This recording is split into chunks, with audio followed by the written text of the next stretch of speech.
You don't really see the people you love, you see your version of them. Iris Murdoch believed most of us are trapped in a hall of mirrors, mistaking our own desires and fears for reality. Love, she said, begins the moment we break that illusion. From the very first breath of her philosophy, Murdoch confronts us with a disquieting accusation that we live enclosed within ourselves, gazing at a reflection we mistake for the world. This is not the familiar accusation of selfishness in the ordinary sense, not greed, not arrogance, but something far subtler and more pervasive.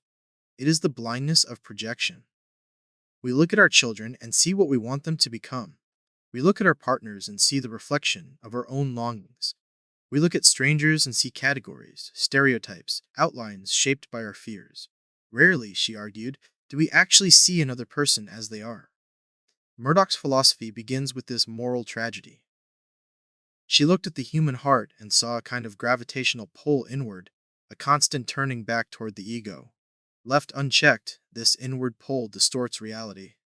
We misinterpret, we misunderstand, we remake the world in our own image. And yet, in her account, salvation begins in the very ordinary act of attention.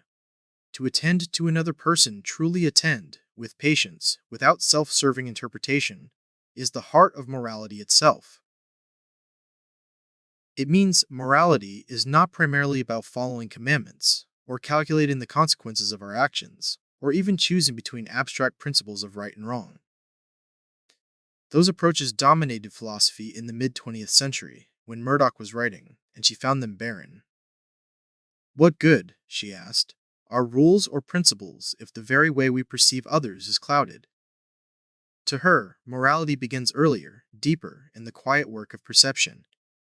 Before action, before choice, there is attention, and the quality of our attention shapes the whole moral field of our lives.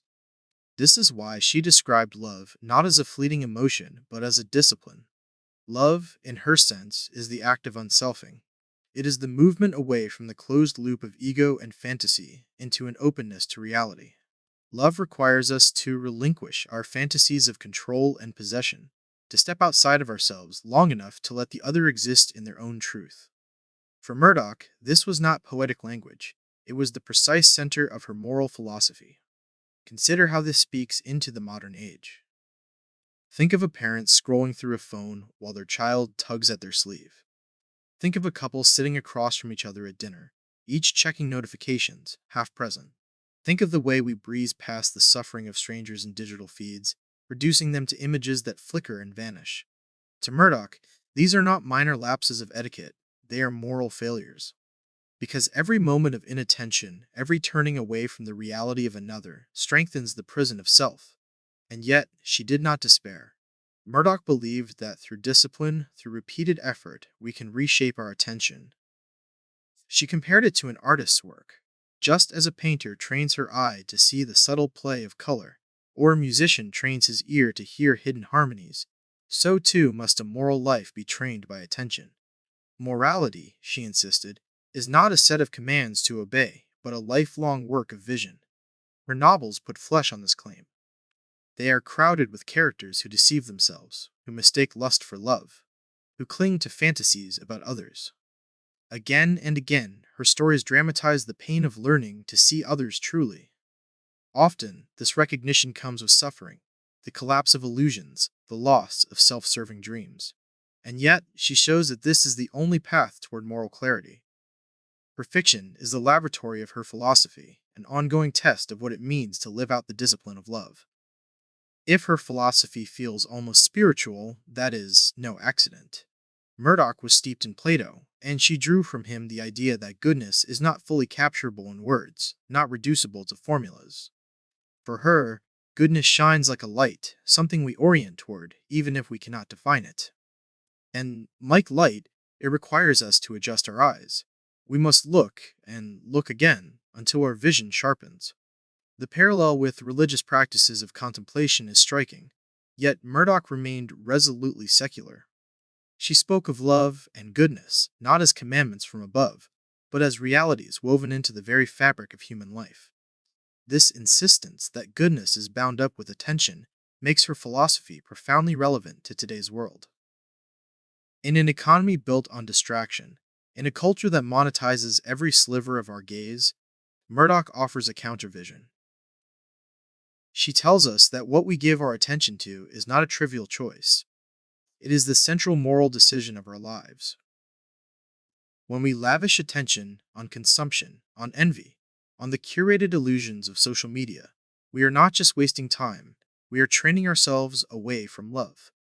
But when we attend, patiently, honestly, with humility, to the reality of another person, we are training ourselves toward the good. To many, this may sound impossibly demanding. How can we, tangled in our daily obligations, possibly achieve this kind of unselfing? Murdoch's answer was that perfection is not required. What matters is the direction of our gaze. Even small shifts in attention matter. To pause before speaking a harsh word, to listen when it would be easier to retreat, to notice when someone is quietly suffering. These, she said, are the acts by which moral life is woven. They are ordinary, invisible, rarely celebrated. But they are the heart of what it means to live well. And so, Murdoch's opening challenge comes into focus.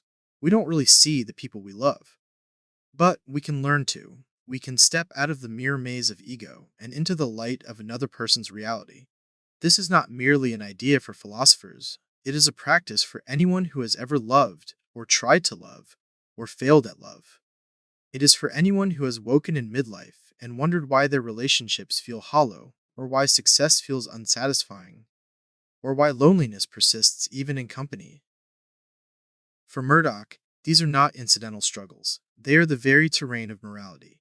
Her life's work was to convince us that morality is not remote, not abstract, not the property of academics. It is immediate, lived in every glance and every moment of attention. This was her quiet revolution, to reclaim philosophy for the human heart. But how did she arrive at such a vision? To understand that, we must begin with her early years, for Iris Murdoch's philosophy was not spun in isolation. It was formed by the currents of her childhood, by the comforts and tensions of family life, by the shadow of World War, by the pull between art and intellect. To trace her philosophy back to its roots is to see how one young woman, born into a world on the brink of collapse, grew into a thinker who would insist that the salvation of morality lay not in power, not in institutions, but in the humble, demanding act of attention. And so, with her challenge ringing in our ears, we turn back to the beginning, to the foundations of Iris Murdoch's childhood. Iris Murdoch's philosophy, with all its intensity about vision, attention, and love, did not emerge from nowhere. It had roots in the textures of her early life, in the contrasts and contradictions of her upbringing, in the subtle ways her childhood trained her to see and, at times, not to see. To understand how she became the woman who would one day challenge philosophy to return to the human heart, we must go back to 1909, to Dublin, where she was born into a family already balanced between privilege and constraint. Her father, Wills John Hughes Murdoch, was a civil servant of Protestant Irish background, employed with the British Treasury. He was intelligent, quiet, deeply affectionate toward his daughter, and a man of steady habits. From him, Iris inherited both a love of books and a sense of security in the life of the mind. Yet he also represented something more subtle, a form of attentiveness. Wills adored his daughter and lavished her with a gentle, patient kind of care. He encouraged her early curiosity, and in doing so, modeled for her the possibility that love is, at its core, a way of seeing someone with steady attention. Her mother, Irene Alice Richardson, was of English descent, a former singer with artistic ambitions. Irene's personality was warmer, more dramatic, sometimes forceful, sometimes indulgent. From her mother, Iris absorbed the emotional richness that would later saturate her fiction. If her father embodied quiet steadiness, her mother embodied expressive passion. The young Iris grew up between these two poles, the reflective calm of her father and the expressive vitality of her mother. This tension between stability and intensity, reason and passion, would mark her entire life and philosophy. The family left Dublin while Iris was still an infant, moving to London. There, she grew up in a modest yet cultured household. They were not wealthy, but neither were they destitute. Books lined the walls, and music was often present. Her parents were devoted to her, protective, and deeply invested in her education. For Iris, this early immersion in culture created a sense that ideas, stories, and the arts were not luxuries but necessities, part of the very fabric of life. From the beginning, she showed signs of unusual intellectual appetite. She devoured literature, memorized poetry, and exhibited a precocious gift for language.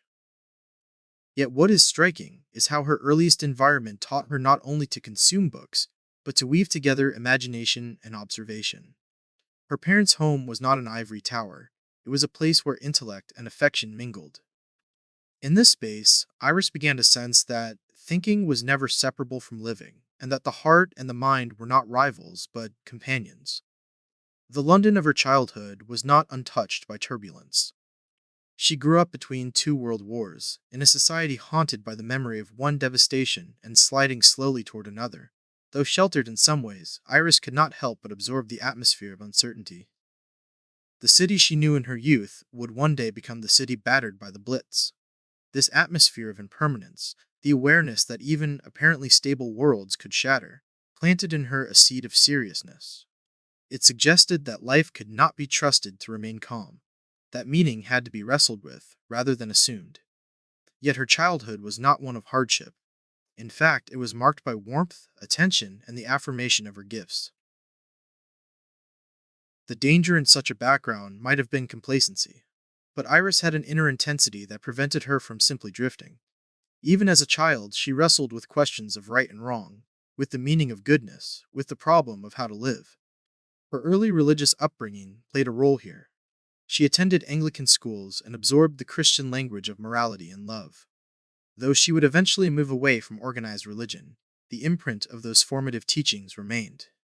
They gave her the vocabulary of transcendence, the sense that goodness is something larger than ourselves, something we reach toward but never fully grasp.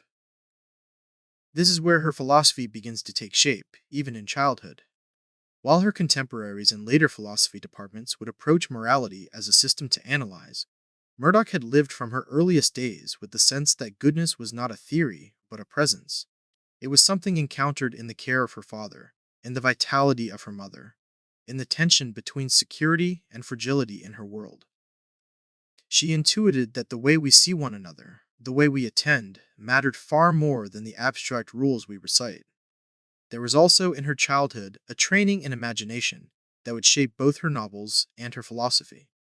As an only child, she often entertained herself with stories, with daydreams, with long hours of reading. This solitude honed her ability to create inner worlds. But here lies a paradox, the same imagination that would later give her novels. Their richness was also, in her philosophy, a danger. For Murdoch would later argue that imagination can trap us in illusion, in fantasies of others rather than their reality. Her own early dependence on imagination likely revealed both its power and its peril. It gave her extraordinary vision, but it also made her aware of how easily we become prisoners of our own inventions. In school, Iris excelled. She attended progressive institutions that encouraged intellectual curiosity, and she proved herself a prodigy in language and literature. Teachers recognized her brilliance early on, and she grew increasingly confident in her intellectual abilities. Yet even here, we can see the beginnings of a lifelong struggle. For while she was gifted, she was also aware of the ease with which intellect can be turned inward, serving the ego rather than opening to others. This awareness would haunt her philosophy, the recognition that intelligence, by itself, is not a guarantee of goodness. Her early years also taught her about contradictions in human character. Her parents loved her deeply, but their love was not always without strain. Her mother's ambitions and temper sometimes clashed with her father's reserve. Young Iris witnessed the complex interplay of affection, disappointment, and difference within her own home.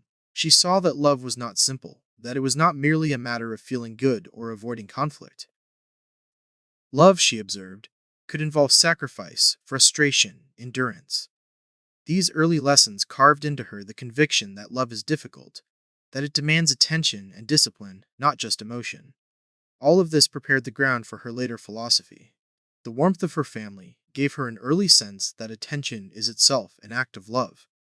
The turbulence of the world outside reminded her that security is fragile, that meaning cannot be taken for granted. Her religious upbringing gave her the language of transcendence, while her immersion in imagination revealed both the richness and the dangers of the inner life. Out of these threads, she began to weave the sensibility that would one day shape her challenge to the philosophical mainstream.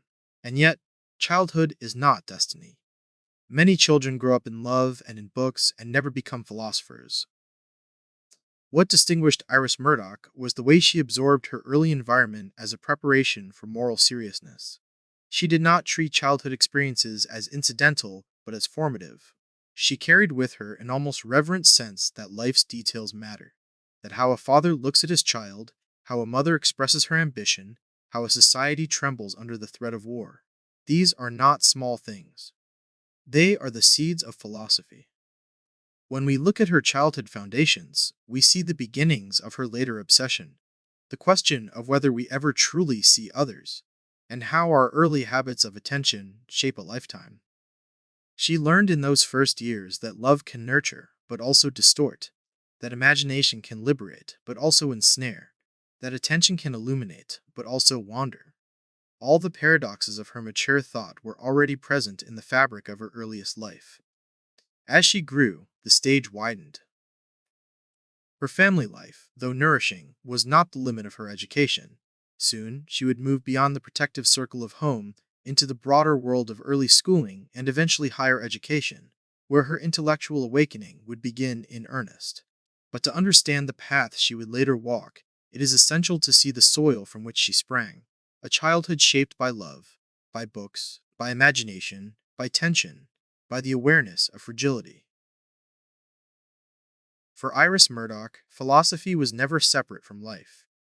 And life, she had already learned, begins with the quiet, unspoken lessons of childhood: the gaze of a parent, the silence of solitude, the shadows of history looming outside the nursery window.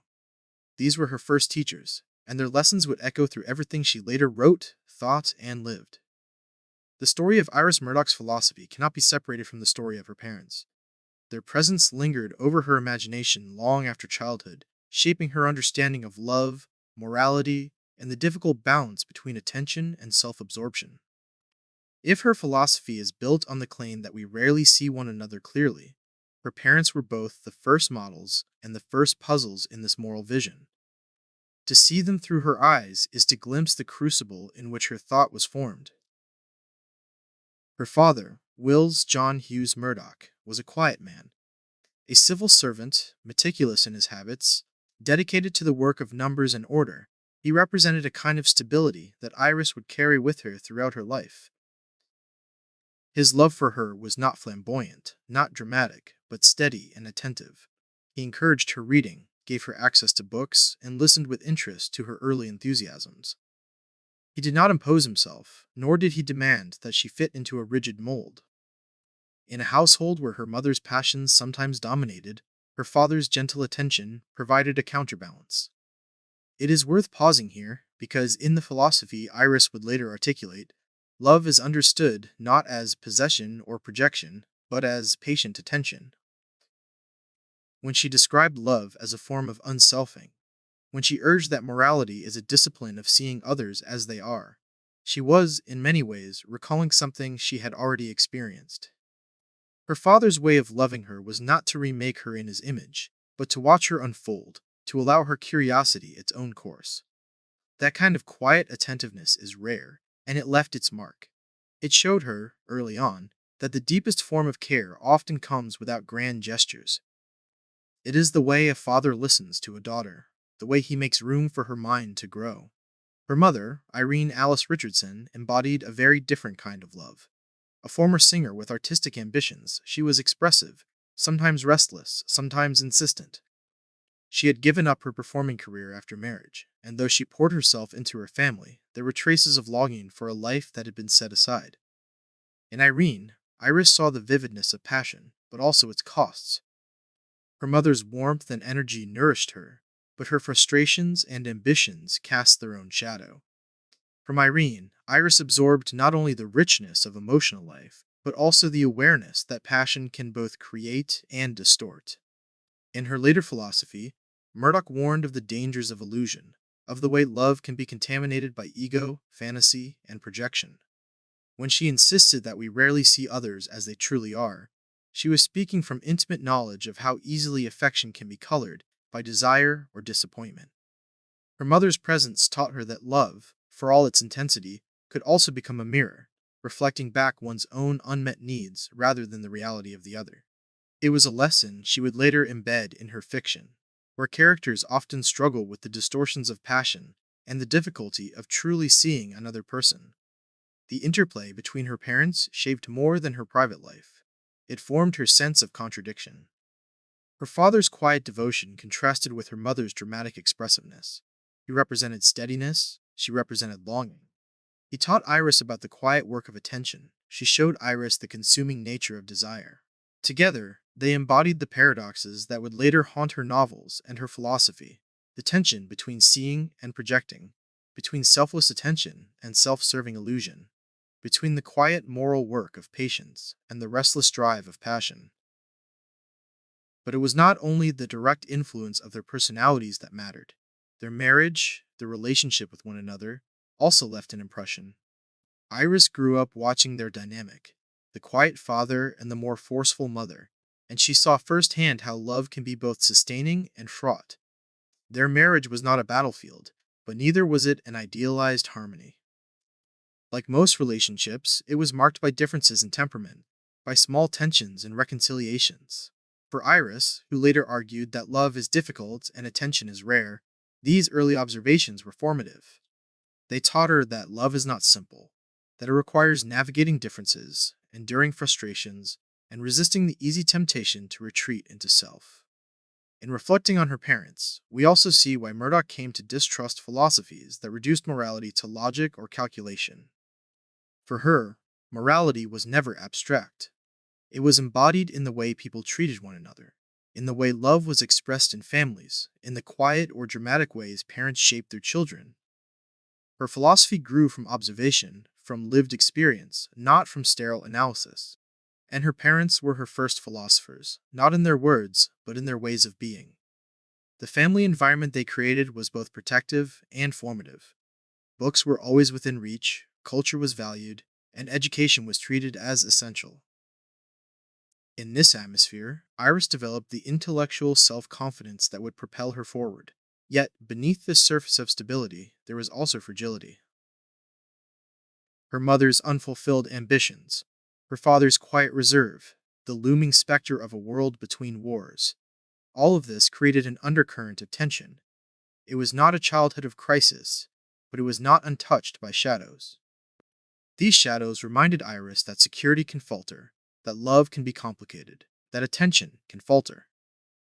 Later in life, when she described the moral life as a struggle against selfishness and illusion, she was not speaking in abstractions. She had seen, within her own family, how easily love can bend toward projection.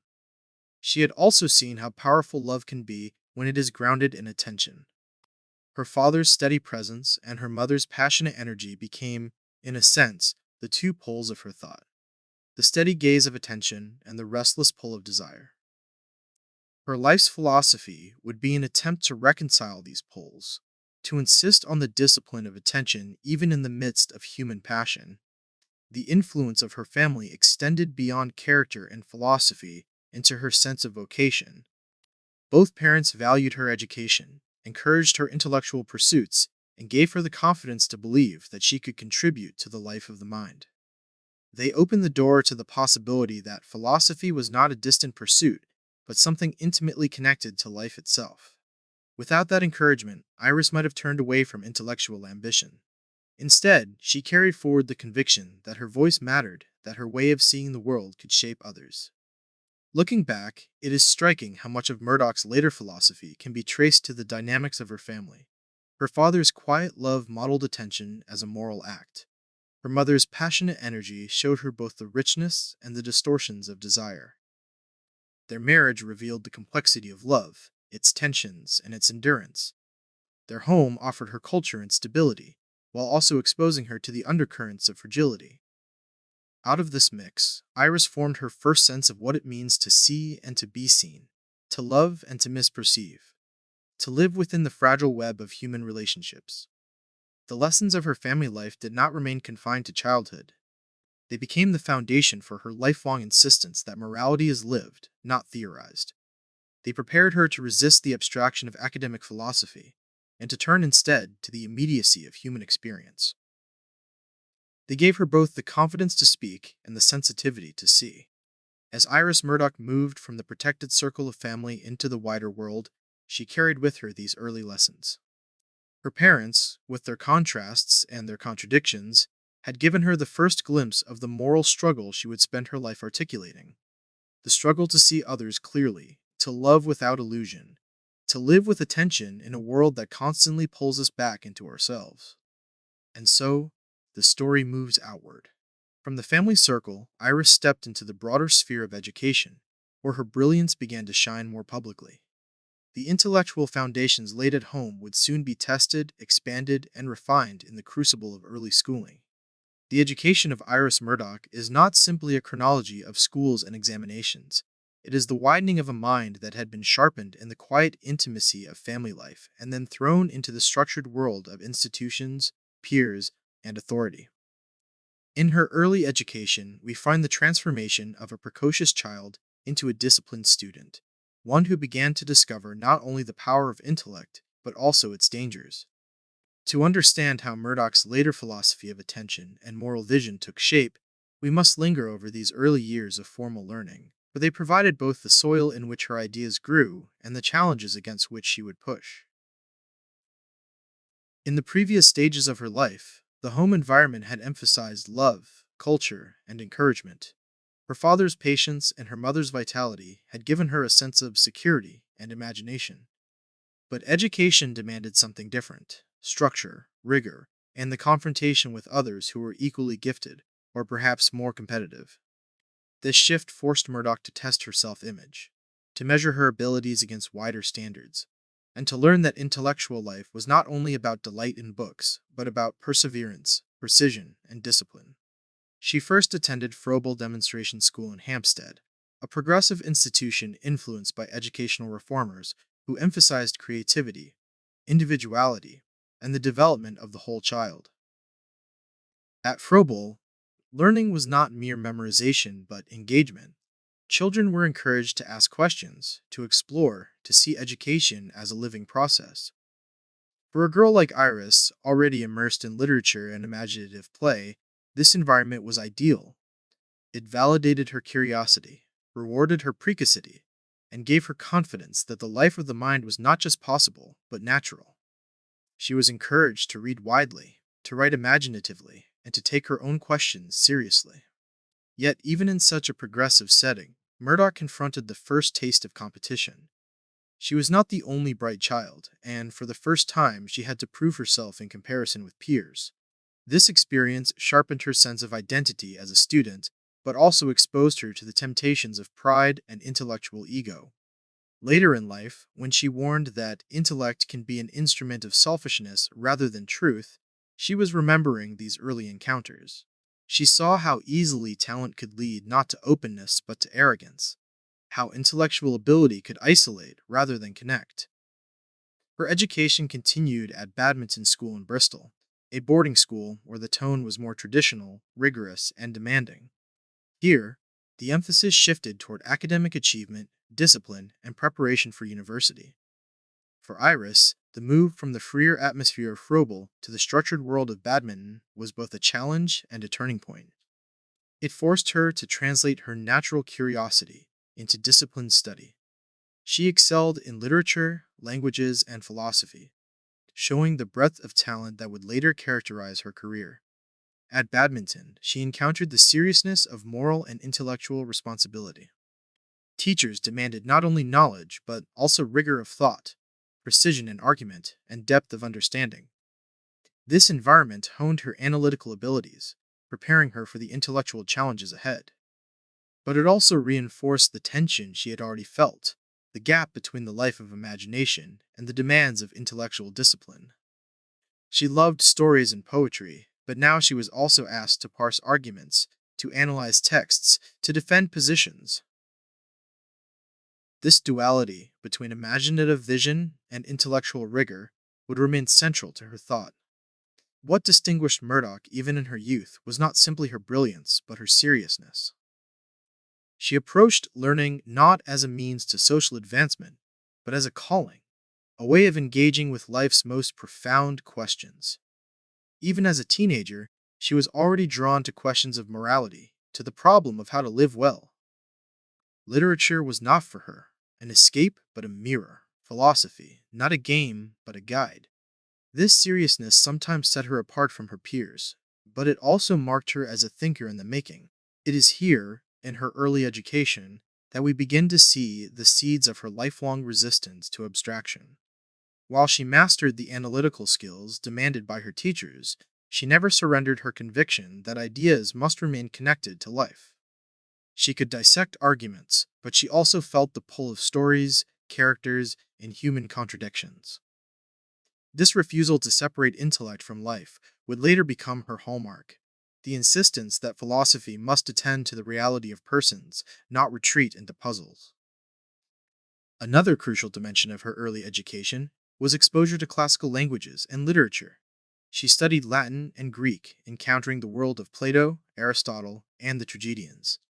These early encounters with the classics would become central to her later philosophy. Plato, especially, left an indelible mark. The Platonic vision of goodness as something transcendent yet elusive, something that draws us out of ourselves and demands attention, resonated deeply with her own intuitions. Even as a student, she felt the attraction of this vision, and it would later provide the philosophical scaffolding for her account of morality as attention. Yet, education was not only about books. At school, Iris was also learning how to navigate social life, how to find her place among peers, how to balance individuality with belonging. She was not always comfortable in this sphere. While she could be charming and witty, she was also deeply introspective, sometimes shy, sometimes aloof. Her brilliance could isolate her, making her both admired and misunderstood. These early experiences reinforced her sense of the difficulty of human relationships, the ease with which we misperceive one another, the way ego intrudes even in friendship. These lessons, learned in the microcosm of school, would later inform her philosophy of love as a discipline of unselfing. The broader context of her education cannot be ignored. She was coming of age in the 1930s, in a Europe sliding toward war. Even as she excelled in studies, the world outside was darkening. The rise of fascism, the threat of another global conflict, the growing atmosphere of fear, all of this seeped into her consciousness. Education, for Murdoch, was never isolated from history. The seriousness with which she approached learning was heightened by the awareness that civilization itself was fragile, that the questions of morality and vision were not theoretical, but urgent. As she prepared for university, Iris had already developed a distinctive intellectual character. She combined imagination with discipline, seriousness with curiosity, intellect with moral awareness. She was not content with easy answers, nor with intellectual games. She wanted philosophy to matter, to address the real problems of human life. Her early education had given her the tools, the confidence, and the direction. It had also shown her the dangers, the temptation of pride, the distortions of ego, the gap between intellect and love. Looking back, it is clear that these years were not simply preparation for later greatness. They were formative in themselves. They shaped her sense of philosophy as a lived practice, as a way of engaging with the world. They taught her the value of discipline, the necessity of rigor, and the importance of connecting intellect with life. They introduced her to the classics that would guide her thought, and they confronted her with the historical crisis that would give her philosophy urgency. What emerges from her early education is a portrait of a young woman already wrestling with the themes that would define her life: the difficulty of seeing others, the temptation of ego, the call of attention, the pull of goodness. Her schools gave her the tools, but her seriousness gave her the vision. She was not merely preparing for a career, she was already embarking on a life devoted to the hardest questions of morality and love. As she left the world of childhood and early schooling behind, Murdoch stood at the threshold of a broader horizon. The foundations had been laid, a family that nurtured her, an education that sharpened her, a historical moment that pressed upon her the urgency of philosophy. What lay ahead was her first real confrontation with the great questions, the moment when she would begin to ask not only how to study, but how to live. By the time Iris Murdoch entered late adolescence, the groundwork of intellect and character had been firmly laid. She had absorbed the nurturing yet paradoxical lessons of her parents, experienced the tension between freedom and rigor in her early education, and developed a seriousness that already set her apart from her peers. What came next was not just a continuation of learning, but a deepening, a confrontation with the kinds of questions that would shape her life's work. These were not idle queries to fill essays or exams. They were existential in the truest sense. What does it mean to be good? What is the nature of freedom? How can one see reality without distortion? These questions began to press on her with the urgency of lived experience, not merely intellectual curiosity. The 1930s context sharpened this urgency. Europe was entering a moral and political crisis. The rise of fascism, the violence of totalitarian regimes, and the looming threat of war made the problem of morality immediate. Murdoch was not insulated from these developments. As a student in Britain, she was close enough to the news of Hitler's Germany, Mussolini's Italy, and Franco's Spain to sense the stakes. If philosophy is meant to grapple with life, here was life in its most brutal form, demanding response. It was impossible to avoid the question, how do ordinary people, often well-meaning, become complicit in extraordinary evil? The question would later echo in her admiration for Hannah Arendt and her critique of moral blindness, but even in youth, the seeds were already being planted. Her first philosophical questions did not begin with abstract puzzles, but with lived tensions. At school, she was already recognized for her intellectual brilliance, yet she saw that intelligence did not always equal goodness. She encountered students who were clever but cruel, talented but self-absorbed. This paradox, why intellect alone cannot save us, haunted her. It suggested that morality lies deeper than the sharpness of argument, that the essence of the good must be sought elsewhere. From this tension emerged her suspicion of the dominant analytic philosophy of her time, which elevated precision and logic above lived moral struggle. Even as a young student, she sensed the inadequacy of reducing morality to technical puzzles. Religion, too, was a source of early questioning.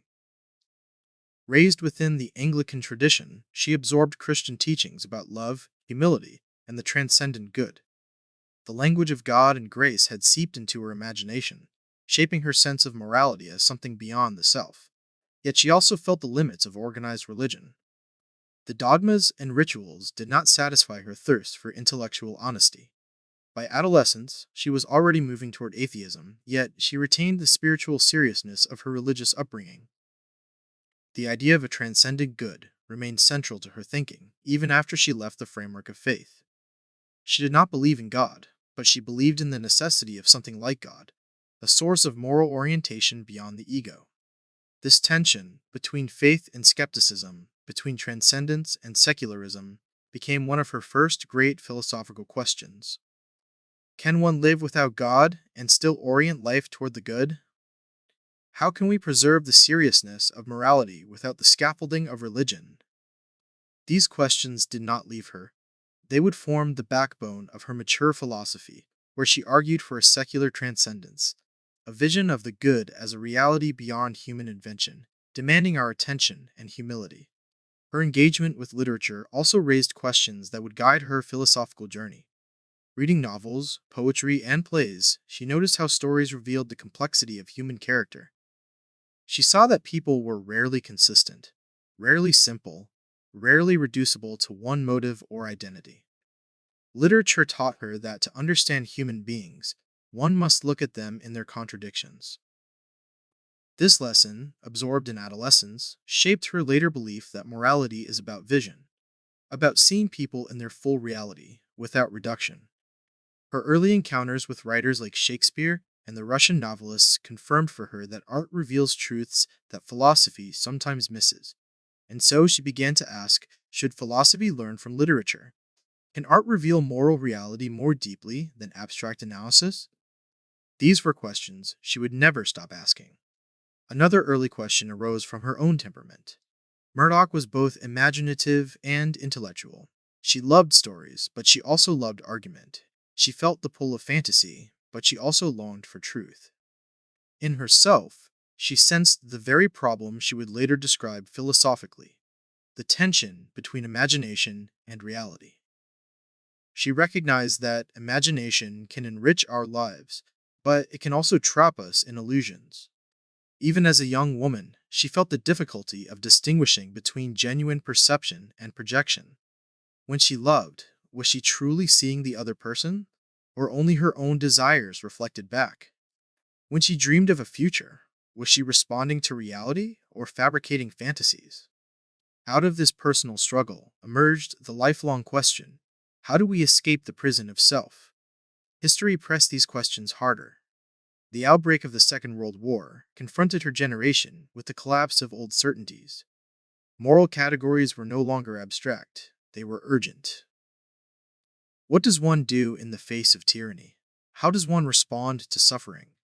These questions burned in her, and they gave her philosophy its distinctive urgency. For her, the problem of morality was never a puzzle to amuse academics. It was a matter of life and death, of civilization and barbarism. The horror of war convinced her that philosophy must return to the human heart, to the concrete realities of love, goodness, and attention. It is striking how early her central themes emerged: attention, love, unselfing, the transcendence of the good. These ideas were already implicit in the questions of her youth. She had not yet articulated them, but she felt them as tensions, as pressures, as puzzles demanding response. Unlike many philosophers who arrive at their themes late in life, Murdoch carried hers from adolescence onward. They grew with her, deepened with experience, but the core was already there. These first questions also distinguished her from her contemporaries. While others in her generation might have been preoccupied with success, with status, or with intellectual games, Iris was already concerned with the deepest moral dilemmas. Her seriousness set her apart. She was not content with cleverness. She wanted wisdom. She wanted philosophy to matter.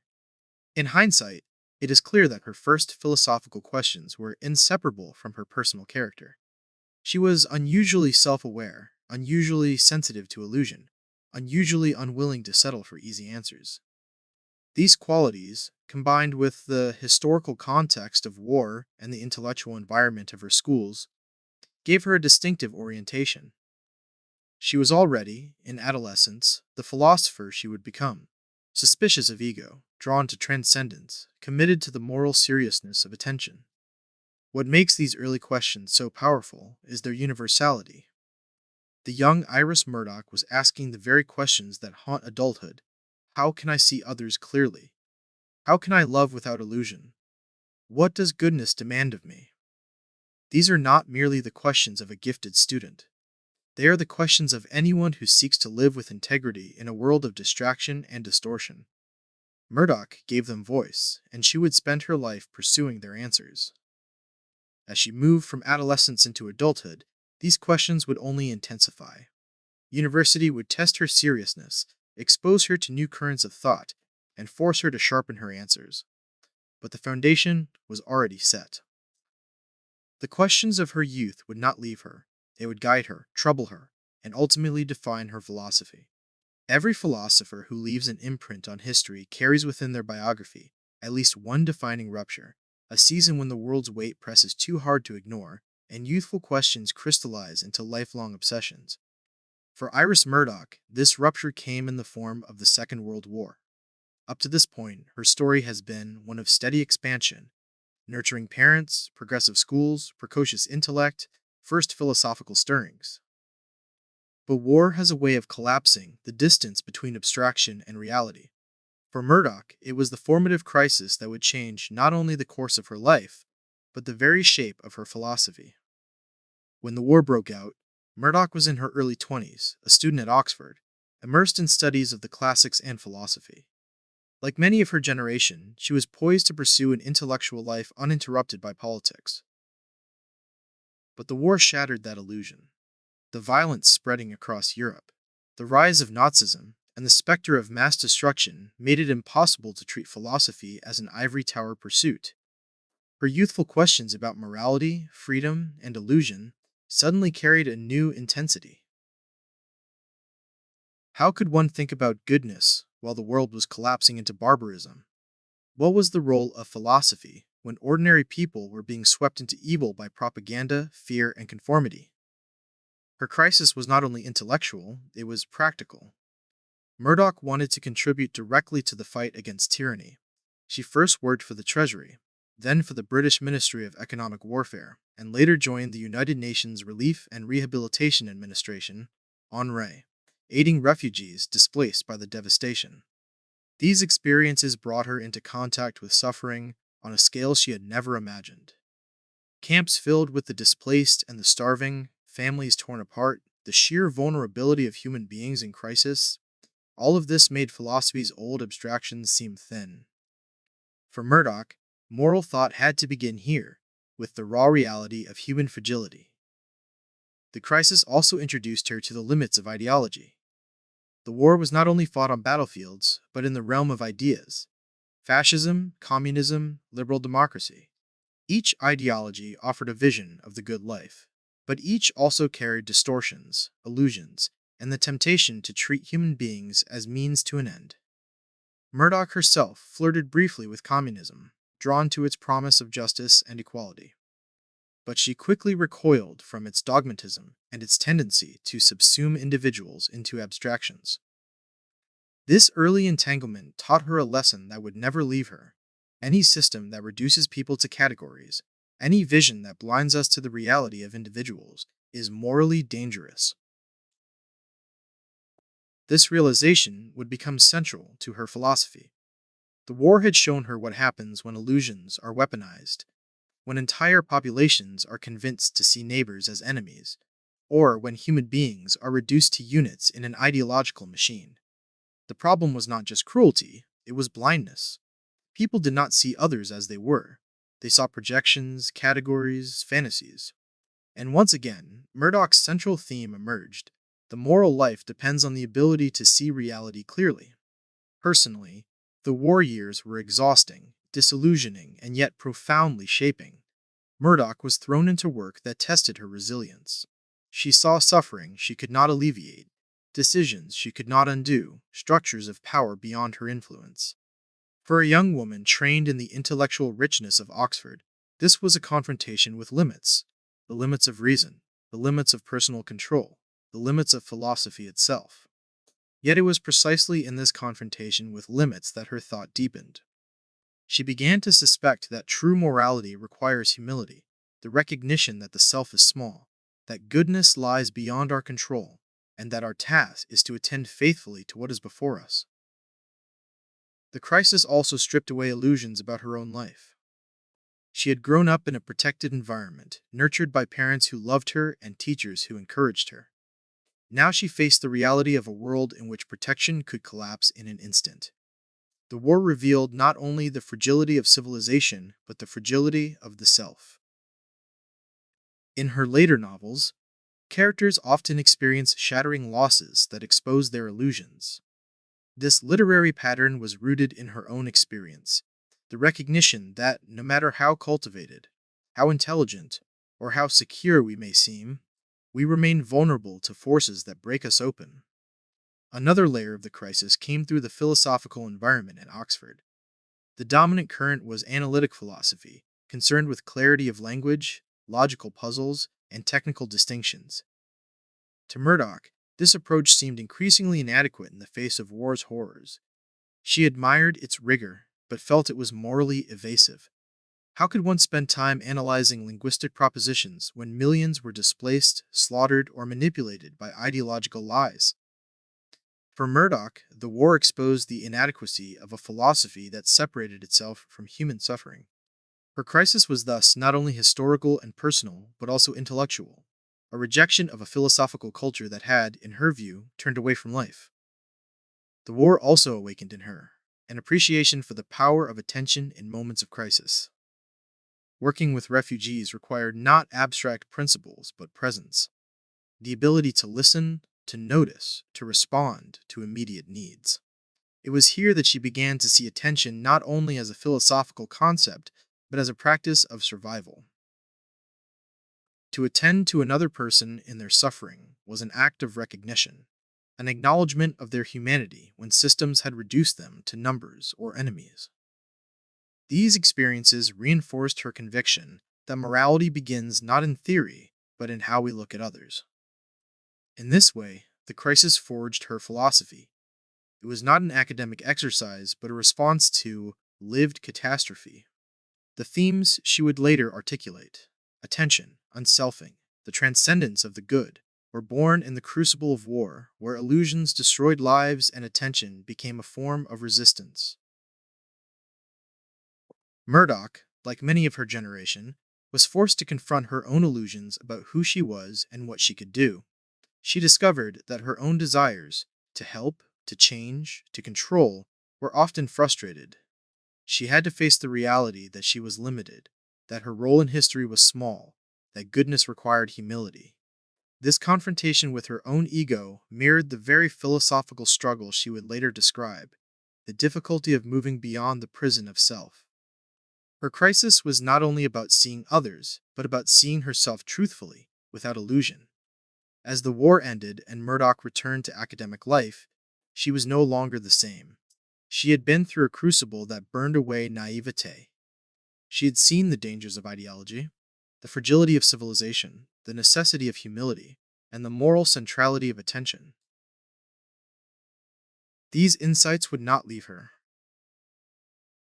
The formative crisis of war thus stands as the turning point in her story. Without it, she might have remained a gifted but conventional philosopher, content to analyze concepts and refine arguments. With it, she became something different, a thinker haunted by the urgency of morality, committed to rescuing philosophy from abstraction, determined to return it to the realm of love and vision. The questions that had been sharpened by crisis would now be tested in the broader currents of philosophy, art, and literature. Out of the rubble of history, she would begin to construct a vision that insisted philosophy must serve life, and life, in turn, must be oriented toward the good. The years after the Second World War marked a turning of the tide in Iris Murdoch's life. She had lived through the crucible of conflict, confronted the limitations of ideology, and seen firsthand the fragility of human beings caught in history's storms. What came next was not a retreat into comfort, but an intellectual awakening, a season in which the raw experience of war began to fuse with the intellectual tools of philosophy and literature. This period was not only about absorbing knowledge, but about shaping a vision, discovering the vocation that would define her, to restore philosophy to the realm of the human, to insist that love and goodness were as intellectually serious as logic and language. At Oxford, she had been trained in the methods of analytic philosophy. The discipline prized clarity, logical rigor, and linguistic analysis. For many of her contemporaries, this was the pinnacle of intellectual life, a way of stripping away confusion and attaining precision. Murdoch admired the sharpness of this tradition, yet she felt its sterility. In the aftermath of war, when entire populations had been reduced to propaganda and slaughtered by illusions, what use was it to parse the grammar of moral language? She saw in analytic philosophy a dangerous evasion, the tendency to retreat from the rawness of moral life into puzzles that could be solved on paper. Her awakening was, in part, a rejection of this evasion. Philosophy, she believed, must once again face the messy, difficult, contradictory reality of human beings. Her return to Oxford after the war coincided with a wider cultural shift. Britain was rebuilding, intellectually as well as physically. Universities were filled with returning veterans. Political debates were fierce, and the old certainties of empire and faith were crumbling. For Murdoch, this was a moment of possibility. She immersed herself in study, but she did so with a seriousness born of crisis. Every book, every argument, every lecture was weighed against the question, does this help us live? Does this illuminate the problem of goodness? Does this respond to the reality of human suffering?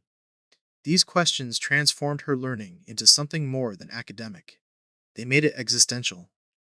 It was during these years that Plato's influence deepened. Murdoch had encountered Plato as a student of classics, but now his vision took on new meaning. The Platonic idea that goodness is something transcendent, something beyond human construction, resonated with her post war experience. Plato's insistence that the good is like the sun, illuminating all but never fully grasped, offered her a framework for what she had already intuited, that morality cannot be reduced to rules or calculations. Goodness must be oriented toward, not possessed. It demands humility, attention, and the constant struggle to turn away from illusion. In Plato, she found not only an intellectual companion, but a philosophical anchor. At the same time, literature continued to shape her awakening. She read the Russian novelists with intensity: Dostoevsky, Tolstoy, Turgenev. In them, she found a moral seriousness that analytic philosophy lacked. The Russian writers grappled with sin, freedom, and the mystery of love, not in abstractions but through characters whose struggles were painfully real. Murdoch saw in literature an indispensable form of moral knowledge. Novels, she believed, teach us to attend, to look closely at the reality of persons in all their contradictions. Where philosophy often abstracts, literature particularizes. This realization became central to her life. She would not choose between philosophy and literature, but weave them together, using fiction as a laboratory for her philosophical vision.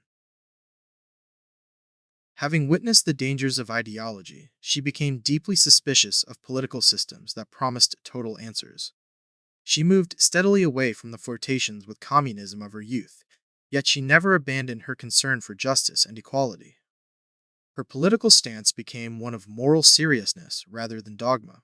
She believed that politics mattered because human lives were at stake, but she also believed that the deepest moral work began in the individual heart, in the way we attend to one another. This integration of politics and personal morality distinguished her from both dogmatic ideologues and detached academics. Her intellectual awakening was also deeply personal. The war had forced her to see her own limits, and now philosophy became a way of making sense of those experiences. She wrestled with the temptation of ego, the difficulty of love, the challenge of humility. These were not abstract puzzles, but personal struggles. She began to see philosophy as a discipline of self-knowledge, a way of confronting one's own illusions. This personal dimension gave her thought its distinctive authenticity. When she spoke of the difficulty of unselfing, she was not theorizing from a distance, she was speaking from within her own experience. Teaching became another arena of awakening. Murdoch began to lecture at Oxford, and here she discovered the power of philosophy as conversation. She was not the kind of teacher who dazzled with performance. She engaged with seriousness, inviting students to wrestle with real questions. Her classrooms were spaces where philosophy was not a detached discipline but a lived encounter. Students found in her a guide who took their questions seriously, who refused to reduce philosophy to technicalities, who insisted that the subject was about life itself. This pedagogical experience reinforced her conviction that philosophy must be human, personal, and morally urgent. Intellectually, these years were a period of synthesis. Murdoch drew from Plato the vision of the good as transcendent. She drew from literature the conviction that moral life is revealed in stories and characters. She drew from politics the awareness of ideology's dangers. And she drew from personal experience the recognition that philosophy is a struggle against ego. The awakening lay in the weaving together of these strands into a coherent vision. Philosophy was not to be abandoned, nor was literature sufficient by itself. What was needed was a philosophy enlarged by literature, grounded in attention, oriented toward the good, and sharpened by the reality of history. One can see in this awakening the beginnings of her mature philosophy. The central questions were already in place. How can we learn to see others clearly? How can we orient our lives toward the good without illusions? The answers were not yet fully formed, but the trajectory was clear. She would devote her life to developing a philosophy that responded to these questions with seriousness and humility. It is worth noting how unusual her path was. Many of her contemporaries remained within the narrow confines of analytic philosophy, content to solve linguistic puzzles. Others abandoned philosophy altogether for political activism or literature. Murdoch refused these choices. She insisted on philosophy's relevance, but she demanded that it expand to include literature, art, and the concrete realities of human life. This refusal to fit neatly into categories was both her strength and her challenge. She would spend much of her career swimming against the current, resisting the dominant trends of her discipline, but her awakening had given her the conviction that this was necessary. This period also revealed the depth of her independence. Though shaped by mentors, colleagues, and traditions, Murdoch was never content to be a follower. She had her own vision, forged in the fires of war and sharpened by the classics. She knew what she wanted philosophy to be, and she was prepared to pursue it even if it meant standing apart. This independence gave her courage, but also exposed her to criticism. Yet she accepted this as the cost of integrity. Her intellectual awakening, then, was not a single moment, but a process. The fusion of war's lessons, Oxford's rigor, Plato's transcendence, literature's moral vision, and her own personal struggles. It was a turning of her life toward a vocation. From this point on, philosophy would not be an academic subject she studied, it would be the central project of her existence.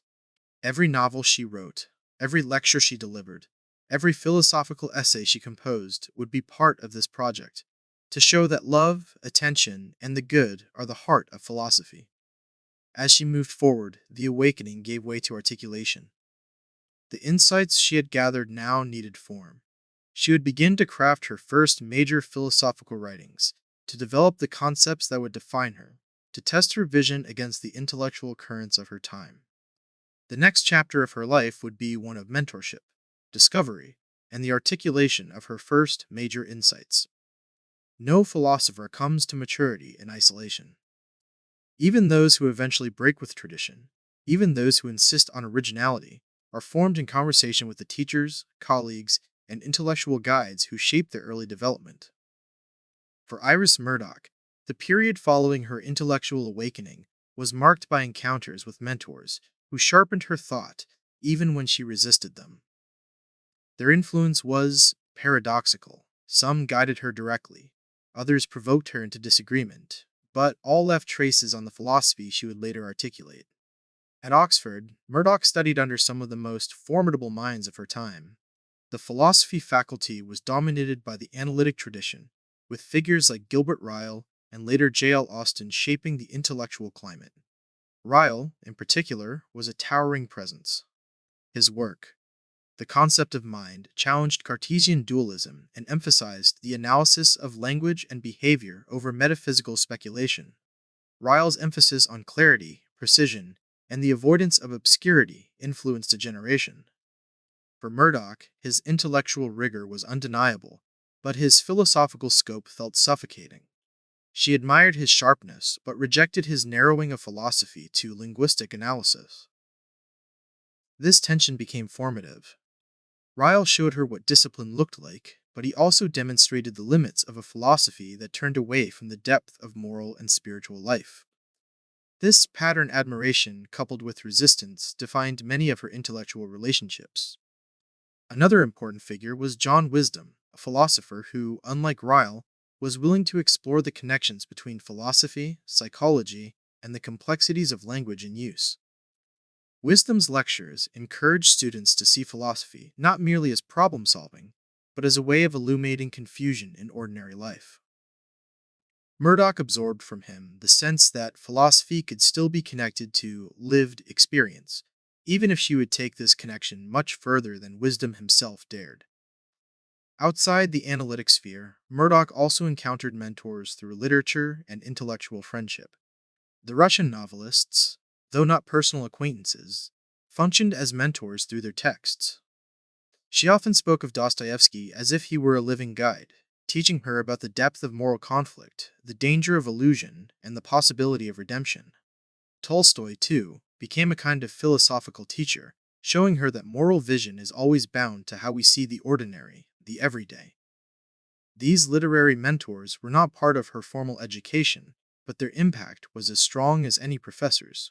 One of the most significant intellectual influences during this period was Ludwig Wittgenstein, though Murdoch never studied directly under him.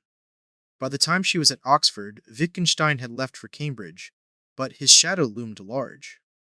His insistence on the limits of language, his exploration of meaning as embedded in use, and his radical humility about what philosophy could say. All of this shaped the environment in which Murdoch studied. She admired Wittgenstein's seriousness, his sense that philosophy was not a game, but a way of clarifying life. At the same time, she resisted the narrowing of philosophy to language. For her, Wittgenstein opened the door to seriousness, but closed it too quickly on questions of love, goodness, and transcendence.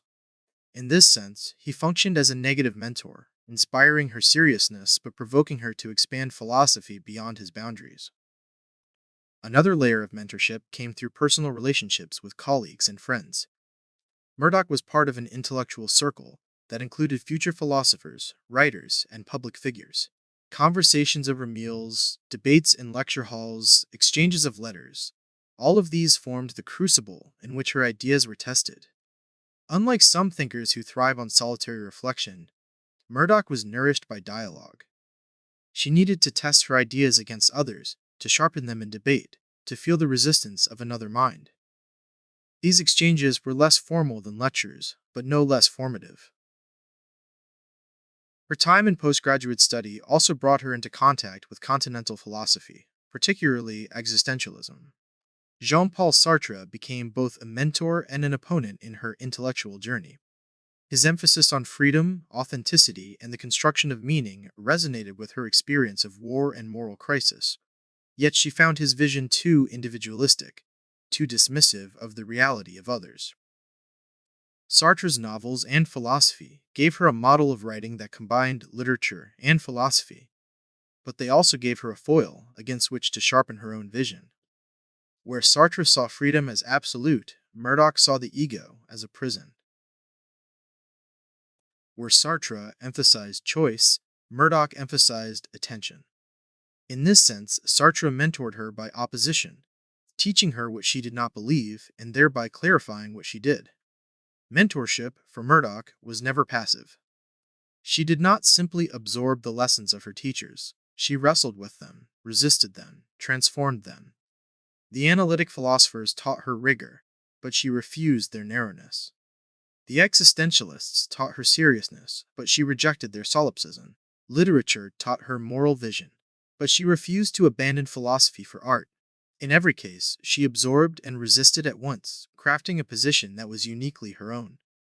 It is also important to note the role of spiritual mentors, even after she moved away from organized religion. The Christian tradition lingered as a mentor of sorts, especially the mystical writers who emphasized attention, humility, and the surrender of self. Figures like Simone Weil, whom Murdoch read deeply, became crucial guides. Weil's emphasis on attention as the purest form of prayer resonated with Murdoch's developing vision of morality. Though Murdoch did not share Weil's theology, she adopted her insight into the moral power of attention. In this way, Weil functioned as one of Murdoch's most profound mentors, teaching her that to look truly at another is itself an act of love. When we look at the constellation of mentors who shaped Murdoch, we see a pattern: rigor from analytic philosophers, moral vision from literature, existential urgency from Sartre, mystical seriousness from Weil, and Platonic transcendence from the classics. Each offered something, but none offered enough. Murdoch's originality lay in her ability to weave these influences together while resisting their limitations. She was mentored by many, but she belonged fully to none. The role of mentors in her life also illustrates her philosophy in action. She believed that moral growth requires openness to others, the willingness to attend to their reality, to learn from them without subsuming them into one's own ego. Her engagement with mentors embodied this practice. She listened, she learned, but she also resisted and clarified. In her intellectual life, as in her philosophy, attention was the key. Her intellectual awakening, when filtered through these mentors, became a more coherent vision. Philosophy must be rigorous, but not sterile. Serious, but not solipsistic. Literary, but not purely fictional. Spiritual, but not dogmatic.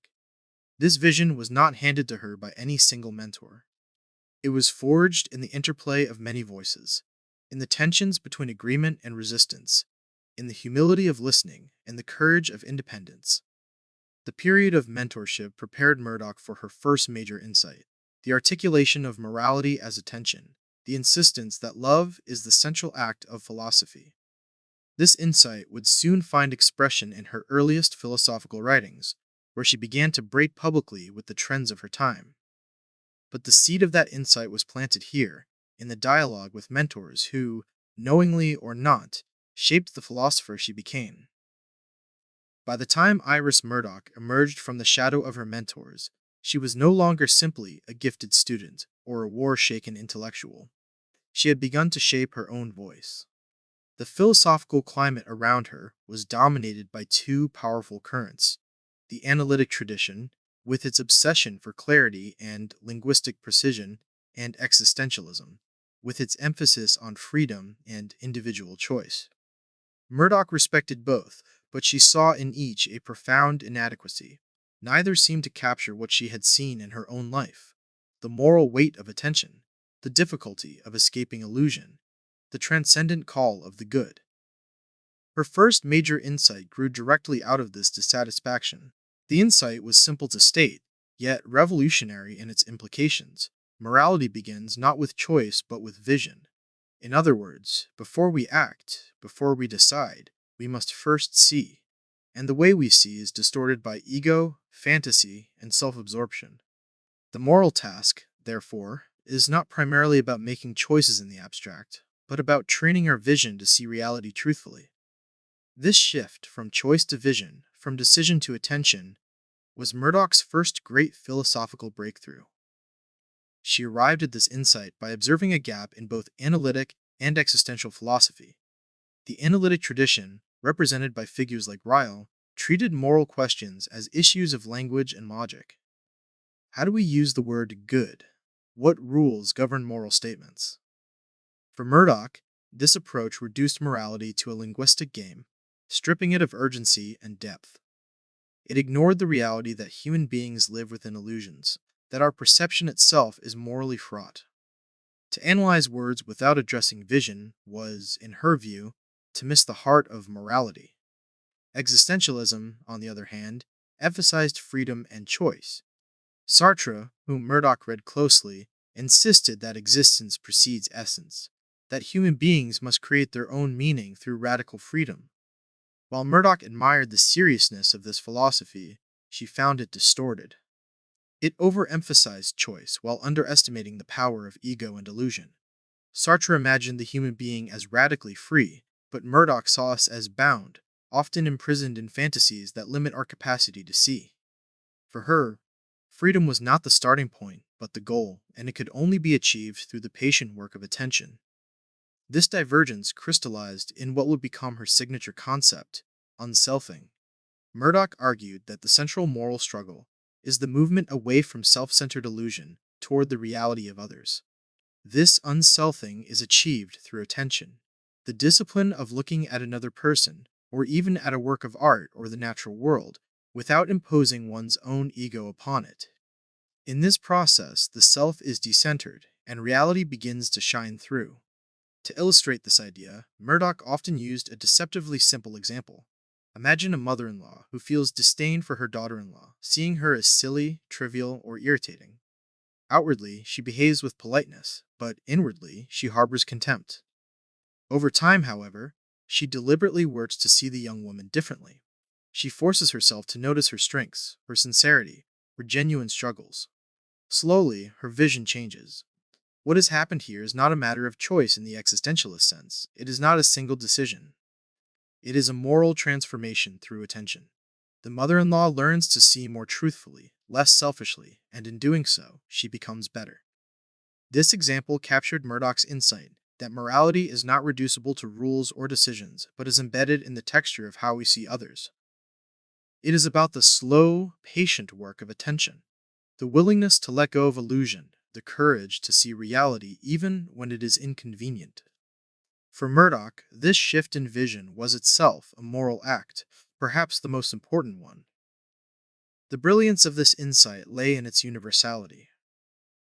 Everyone, in their ordinary life, struggles with illusions.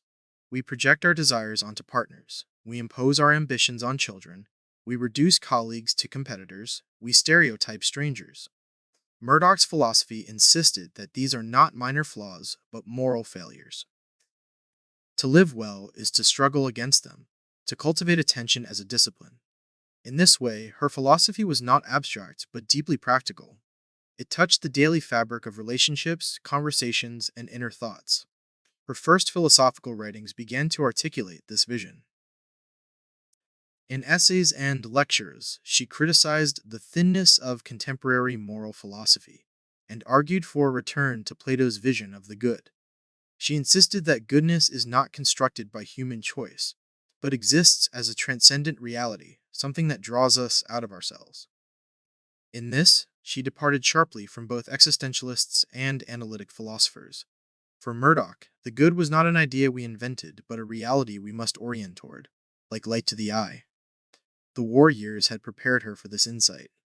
She had seen firsthand how illusions could destroy, how propaganda, ideology, and selfishness could lead to catastrophe. She knew that human beings were not simply free agents, but were bound by blindness and distortion. At the same time, she had also seen glimpses of goodness in acts of attention, relief workers attending to refugees, ordinary people caring for one another amidst chaos. These experiences confirmed for her that attention was the heart of morality. Her philosophy was, in this sense, a translation of lived truth into conceptual clarity. Her literary sensibilities also reinforced this insight. Reading Dostoevsky and Tolstoy, she saw how characters are transformed not by abstract reasoning, but by shifts in vision, by the slow unveiling of truth. Literature taught her that the moral life is about seeing others more clearly, about moving from illusion to reality. This reinforced her conviction that philosophy must learn from literature, that moral knowledge is not confined to arguments, but is also revealed in stories. Murdoch's first major insight was radical in another way. It redefined the role of freedom. Where Sartre and others emphasized freedom as the starting point, Murdoch saw it as something achieved through the struggle against illusion. True freedom, she argued, is not the ability to choose arbitrarily, but the ability to see reality and respond truthfully. This redefinition turned existentialism on its head, insisting that freedom is not absolute, but fragile, cultivated, and dependent on attention. The implications of this insight were vast. It meant that morality could not be codified into systems or reduced to choices. It demanded a lifelong practice, a spiritual discipline of attention. It also meant that love, properly understood, was not mere emotion, but the highest form of attention. To love someone is to see them as they are, beyond one's own projections. Love, in Murdoch's philosophy, is the purest moral act. Her insight also carried political weight. If individuals fail to see others clearly, societies fail too. Ideologies thrive on blindness, reducing people to categories: enemy, ally, worker, parasite. Murdoch's insistence on attention as the moral core was therefore not only personal, but political. It was a way of resisting the dehumanization that had led to war and would continue to threaten the modern world. Looking back, we can see how much was contained in this first insight. It was the seed from which her entire philosophy would grow. Later, she would refine it, expand it, and test it against criticism. But the essence was already present: morality as attention, freedom as unselfing, love as vision, the good as transcendent. These ideas would define her novels, her philosophical writings, and her teaching. What made this insight powerful was not only its originality, but its resonance with ordinary life. Readers and students recognized themselves in her descriptions of illusion and attention. They saw that she was naming something they had felt but not articulated: the difficulty of seeing others truly, the ease with which we project, the moral struggle of attention. Her philosophy was not distant but intimate, not abstract but personal. It spoke to the very heart of human experience. Having articulated this first major insight, Murdoch was ready to step onto a larger stage. Her early writings would begin to circulate, drawing attention to her critique of contemporary philosophy and her Platonic vision of the good. At the same time, she would turn increasingly to literature, using novels as a way of dramatizing her insight in story and character. The two forms, philosophy and fiction, would become inseparable in her career, each illuminating the other, each bearing witness to the centrality of attention. Her first insight, then, was not the end, but the beginning. It was the moment when her questions, sharpened by war, refined by mentors, and illuminated by literature, crystallized into a coherent vision. From here, her work would unfold in new directions, but the core would remain the conviction that morality begins with how we see. When Iris Murdoch began to commit her ideas to paper, she was not yet the widely read novelist, or the philosopher whose name would stand as a bridge between literature and moral philosophy. She was, rather, a young intellectual with a vision that resisted the currents of her time. The war had formed her seriousness, mentors had sharpened her discipline, and her first great insight, that morality begins with vision and attention, demanded expression. It is in her early writings that we see how she tested, articulated, and refined this insight, pushing it into public discourse and beginning to weave together the strands of philosophy and literature that would define her career. The first philosophical essays Murdoch published were written against the grain of Oxford orthodoxy. Analytic philosophy was still the dominant force, emphasizing clarity of language, the analysis of moral terms, and the avoidance of metaphysical speculation. Murdoch's early work bristled against this reduction. She did not deny the value of clarity, but she found the focus on linguistic puzzles inadequate to the depth of moral life. Her essays challenged this thinness, insisting that philosophy must address the inner life of the moral agent. The illusions, the struggles, the vision that shape how we act. These were bold moves for a young philosopher, and they immediately marked her as someone unwilling to remain within the safety of consensus. One of her earliest significant writings was an essay exploring the nature of freedom.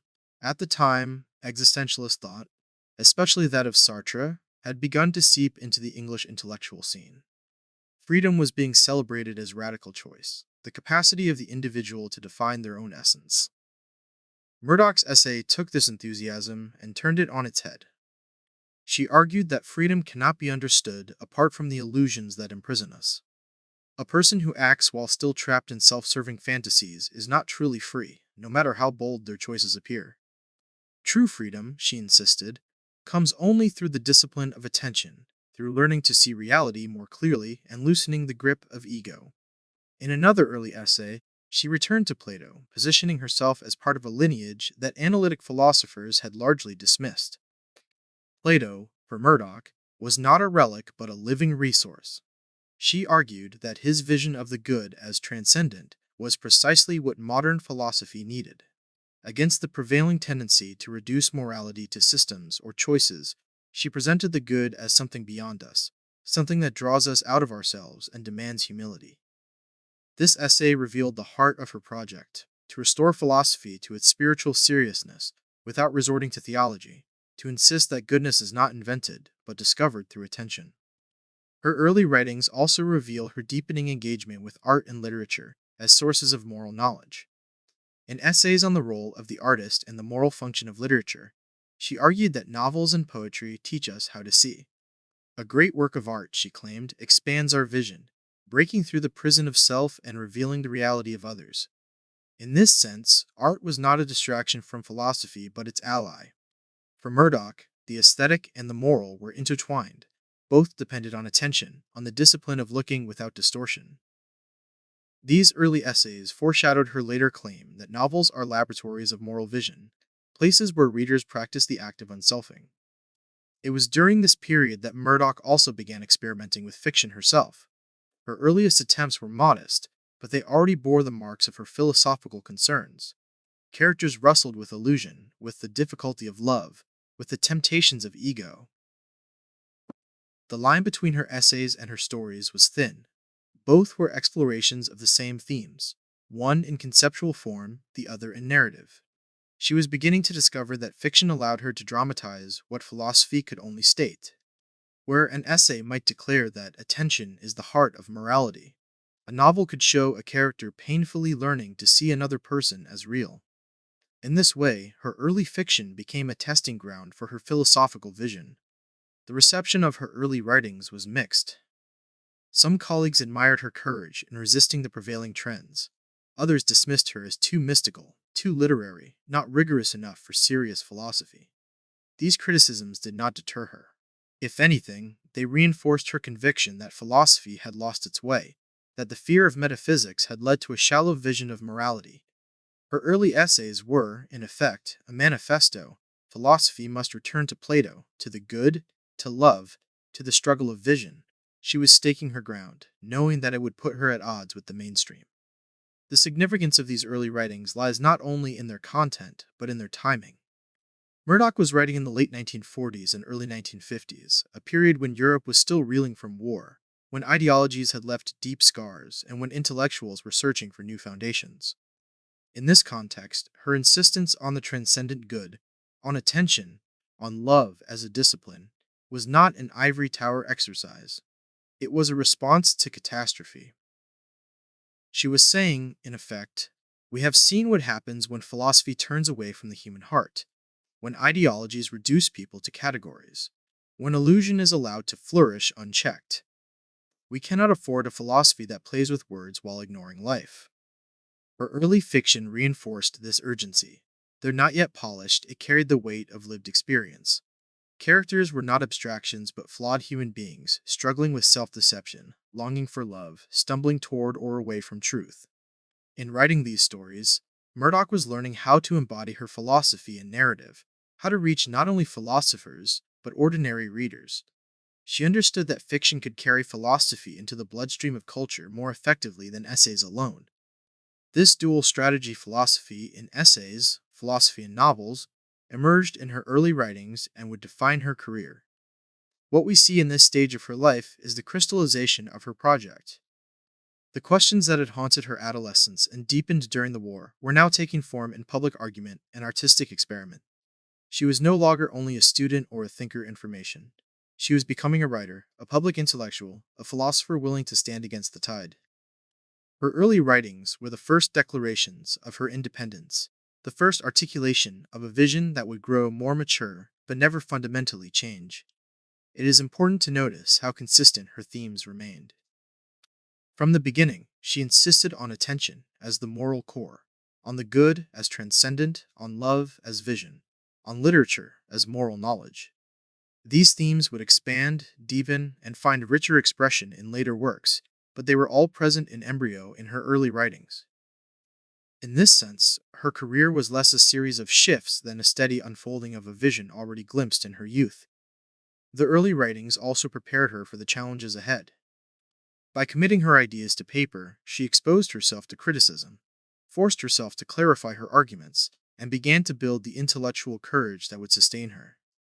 Writing was not only expression, it was discipline. Each essay required her to sharpen her thought. Each story required her to embody her vision in character and plot. Through writing, she became not only a thinker but a maker, crafting a philosophy that could live both in concepts and in narratives. As Murdoch moved forward, her early writings laid the foundation for the next stage of her journey, the weaving of personal relationships into her intellectual life. For her philosophy was never disembodied. It was always tested in the realm of love and friendship, in the difficulty of human connection. Her next chapter would explore how these relationships shaped her vision, how the personal and the philosophical became inseparable in her thought and her art. If Iris Murdoch's early writings laid the intellectual foundation for her philosophy, her personal relationships provided the laboratory in which those ideas were tested, stretched, and sometimes painfully contradicted. Unlike philosophers who built their systems in solitude, Murdoch lived in the thick of human entanglement. Friendships, romances, and marriages filled her life with the very complexities she analyzed in her work.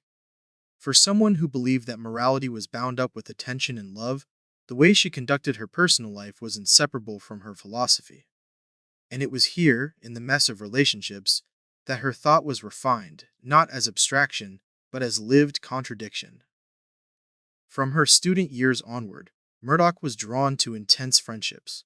She had the gift of making people feel deeply seen, of giving her attention in a way that felt both rare and magnetic. Many who knew her recalled her ability to listen with such focus that one felt temporarily freed from invisibility. This was the philosophical practice of attention made flesh. Yet the same quality that made her a remarkable friend also made her vulnerable to entanglements. She could be intensely present, but she could also be restless, moving from one connection to another, unable to remain satisfied with a single bond. This tension between deep attention and restless desire would play out repeatedly in her personal life. Romantic relationships, in particular, became both a source of inspiration and turmoil. Murdoch had numerous affairs throughout her life, even after her marriage to John Bailey, the literary critic who would remain her partner until the end. Her affairs were not casual, but often deeply emotional, involving writers, intellectuals, and students. They reveal a paradox at the heart of her character. The philosopher who preached the discipline of unselfing was herself prone to the entanglements of ego and desire. Yet rather than undermining her philosophy, these contradictions enriched it. She knew firsthand how difficult love is, how easily it becomes projection, how often we see not the other but our own desires mirrored back. Her personal struggles gave her philosophy its authenticity. She was not speaking from a place of moral purity, but from the lived experience of failure and striving. Her marriage to John Bailey deserves particular attention. On the surface, it was an unusual partnership. Murdoch, with her restless energy and numerous affairs, Bailey, with his quieter, patient devotion.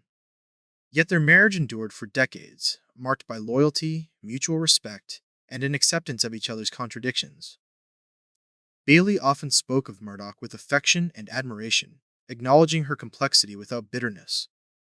Their marriage was a lived example of the tension between stability and restlessness, attention and distraction, fidelity and freedom. For Murdoch, it was a relationship that embodied the difficulty of love, the impossibility of reducing it to neat categories. In her friendships, Murdoch often served as a mentor and confidant. She attracted students and young intellectuals who were drawn to her seriousness and her generosity. She encouraged them, listened to their struggles, and offered guidance that blended philosophy with compassion. Yet these relationships, too, were complicated. Her intensity could overwhelm, and her shifting affections could leave others feeling abandoned. Again, the very qualities that made her a remarkable friend also made her unpredictable. For Murdoch, relationships were never static, they were dynamic, full of longing, attention, failure, and renewal. These complexities found their way into her novels. Her fictional characters are rarely stable or harmonious. They are often caught in webs of desire, betrayal, longing, and illusion. Murdoch's fiction is filled with lovers who misperceive one another, friends who fail to see clearly, relationships that collapse under the weight of ego. It is tempting to read these stories as transpositions of her own life, and while they are not autobiographical in a simple sense, they do reflect the moral landscape she inhabited. Her novels dramatize the very contradictions she experienced: the yearning for connection, the struggle against delusion, the difficulty of sustaining attention. What makes Murdoch's handling of personal relationships so philosophically significant is her refusal to idealize them. She did not pretend that love was easy or that attention was natural. She admitted, in her own life and in her work, that love is fraught with failure, that ego constantly intrudes, that desire distorts vision. Yet she also insisted that these failures do not negate the moral demand. To strive for attention, even in the midst of failure, is itself meaningful. Love, for Murdoch, was not a possession but a discipline, not a state achieved but a practice sustained. Her personal entanglements also deepened her critique of existentialism. Sartre and others celebrated freedom as radical choice, but Murdoch knew from experience that desire often undermines freedom. In relationships, we are not purely free. We are bound by longing, by projection, by the inertia of habit. Real freedom, she insisted, comes only when we can see others as they are, beyond the distortions of our own needs. Her own struggles with fidelity and desire made this claim more than theoretical. She understood the prison of ego from the inside, and she knew how hard it was to escape. The interplay between Murdoch's personal relationships and her philosophy also illuminates her concept of the good. For her, the good was transcendent, beyond human construction, something that drew us out of ourselves. In relationships, she glimpsed this transcendence. not in moments of passion, but in moments of genuine attention, when she was able to see another person without illusion. These glimpses, however fleeting, convinced her that morality was real, that goodness was not fantasy, but something encountered when ego loosened its grip. Her personal life gave her both the failures and the glimpses that made this conviction unshakable. Critics sometimes pointed to the gap between her philosophy and her life, between her call to unselfing and her entanglement in affairs. Yet to judge her on this basis alone is to miss the depth of her project. Murdoch never claimed that unselfing was easy, or that she herself had mastered it.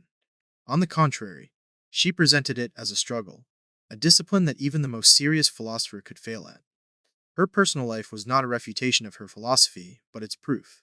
Love is difficult, attention is fragile, and the self resists unselfing at every turn. Her contradictions were the very material of her thought. Her relationships also reveal the way she blurred the boundaries between philosophy and life. For Murdoch, philosophy was not something separate from relationships, it was enacted in them. The way one loves, the way one attends, the way one struggles with desire, these were not private matters but philosophical ones. Her personal life was philosophy lived in flesh, with all its flaws and difficulties. This gave her thought a depth that purely theoretical systems lacked. She was not theorizing from a distance, but from the thick of human entanglement. In the end, Murdoch's personal relationships cannot be separated from her intellectual legacy. They shaped her novels, sharpened her philosophy, and embodied the contradictions she insisted on facing. They revealed the difficulty of love and the necessity of attention. They showed that philosophy, if it is to matter, must grapple with the mess of human life, not retreat into abstraction. For Murdoch, the laboratory of philosophy was not only the library or the classroom, but the dining table, the bedroom, the friendship circle. It was in these spaces that she confronted the illusions of self and glimpsed the possibility of seeing truly. As Murdoch moved forward, her personal relationships continued to intertwine with her intellectual work. The next stage of her life would see the development of her core philosophy, where the insights of attention, love, and the good would be articulated in more systematic form. But these ideas were not born in isolation. They were tested and deepened in the fires of human connection, where the struggle to see others truly was never abstract but always immediate. By the time Iris Murdoch entered the middle years of her career, the outlines of her thought were no longer isolated insights or scattered reflections. What had begun as responses to war, as critiques of analytic philosophy, as personal wrestlings with love and illusion, began to coalesce into a coherent vision. This process of development was not the building of a rigid system. Murdoch disliked systems, with their neatness and their tendency to flatten reality.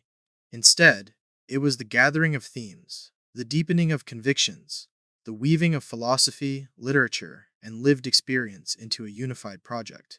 It was in this period that she began to develop her core philosophy, the vision that would shape both her essays and her novels, and set her apart as one of the most original voices of her century.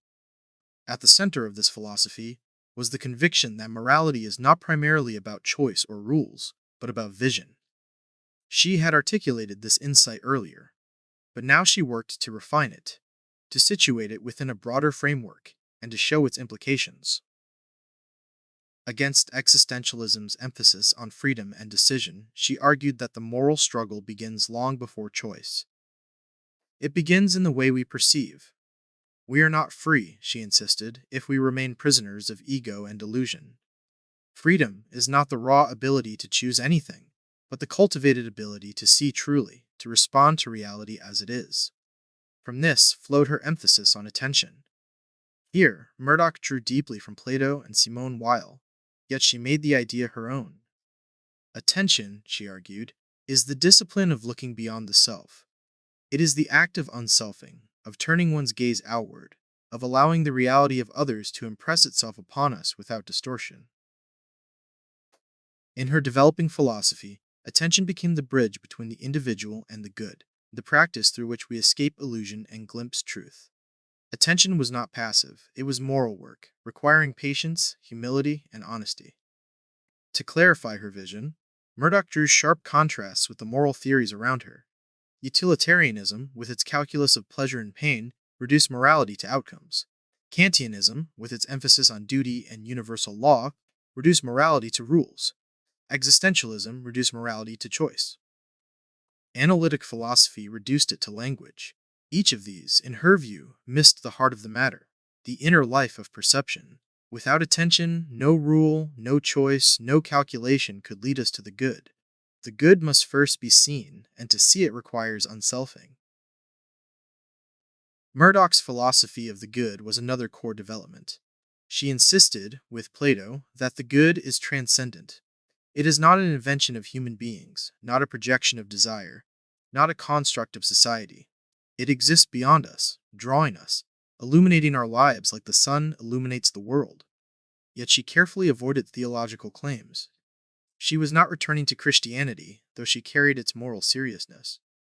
Instead, she articulated a secular transcendence, the good as real, necessary, beyond human grasp, yet always orienting us. This was a bold move. In a century where many philosophers had declared God dead and morality a human invention, Murdoch insisted on a moral reality larger than the self. Her development of this idea shows the influence of her literary imagination. The good, for her, was not a concept to be defined, but a reality to be glimpsed in moments of clarity. A mother who shifts her view of her daughter-in-law, a reader who is moved by a novel to see others more deeply, a person who pauses to attend to the beauty of nature. These are moments of moral vision, small but profound, where the good shines through. Philosophy could point toward these moments, but only attention could reveal them. In refining her philosophy, Murdoch also gave more weight to the role of art. She argued that great art is a training ground for morality because it teaches us to attend. A good novel forces us to see characters in their fullness, beyond stereotypes or wish fulfillment. A great painting demands that we look, that we suspend our ego and allow the work to reveal itself. Art, therefore, is not a luxury, but a moral necessity. It expands our vision, loosens the grip of illusion, and helps us practice unselfing. This was a radical claim in a philosophical culture that often dismissed art as mere entertainment. For Murdoch, art was philosophy by other means. Her novels became part of this development.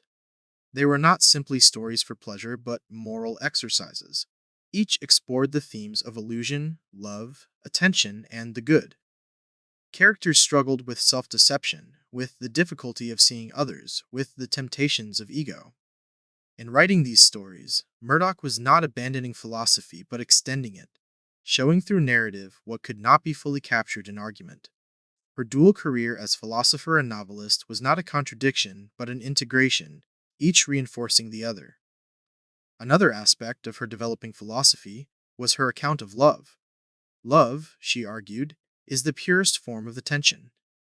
To love someone truly is to see them as they are, without illusion, without reducing them to our own needs. This was not sentimental romanticism, but a demanding discipline. Love requires unselfing, the willingness to let go of ego and attend to the reality of another. In this way, love and morality became inseparable in her thought.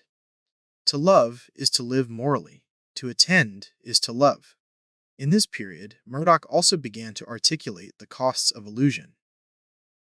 She warned that much of our moral failure lies not in cruelty, but in blindness. We fail not because we choose evil, but because we cannot see the good. Ego, fantasy, and desire distort our vision, making us prisoners of ourselves. The task of philosophy, then, is to help us recognize these distortions and cultivate attention. This diagnosis was both sobering and hopeful. It acknowledged the depth of our blindness, but also offered a path toward clarity. Her development of a core philosophy was not without opposition. Colleagues steeped in analytic rigor dismissed her Platonic vision as mystical or unscientific. Others found her emphasis on love and attention too literary, too personal, too subjective. Yet Murdoch stood her ground. She argued that philosophy had narrowed itself into sterility and needed to recover its breadth, its seriousness, its connection to the human heart.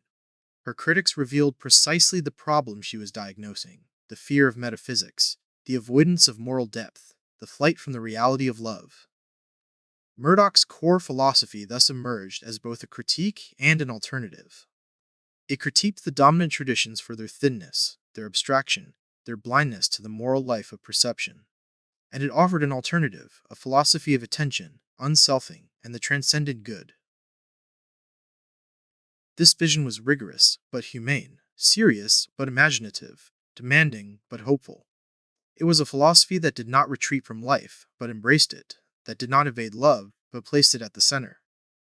Looking back, we can see how everything in her earlier life led to this development.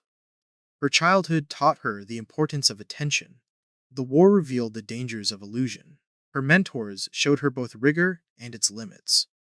Her personal relationships tested her philosophy in practice. Her early writings articulated first glimpses of her vision. Now, in her developing philosophy, all of these strands came together into a coherent project. This project would soon be put to the test. Murdoch was ready to step into the public eye, to articulate her philosophy more fully, to publish works that would announce her vision to a wider audience. But before that, she would continue to refine her ideas through the interplay of teaching, writing, and conversation, preparing the ground for her emergence as a public philosopher. The private ferment of Iris Murdoch's philosophy could not remain hidden forever. By the mid-1950s, she was no longer just a student, nor a promising young thinker finding her voice in essays. She was emerging into public view, her ideas carried outward by novels, lectures, and early philosophical publications. This emergence was not a simple unveiling, but a careful negotiation. Murdoch was stepping into an intellectual landscape, skeptical of her Platonic seriousness, an audience unprepared for a philosopher who wrote novels, and a literary world unsure what to make of a novelist who wrote philosophy. Yet it was in precisely this tension that her public voice took shape.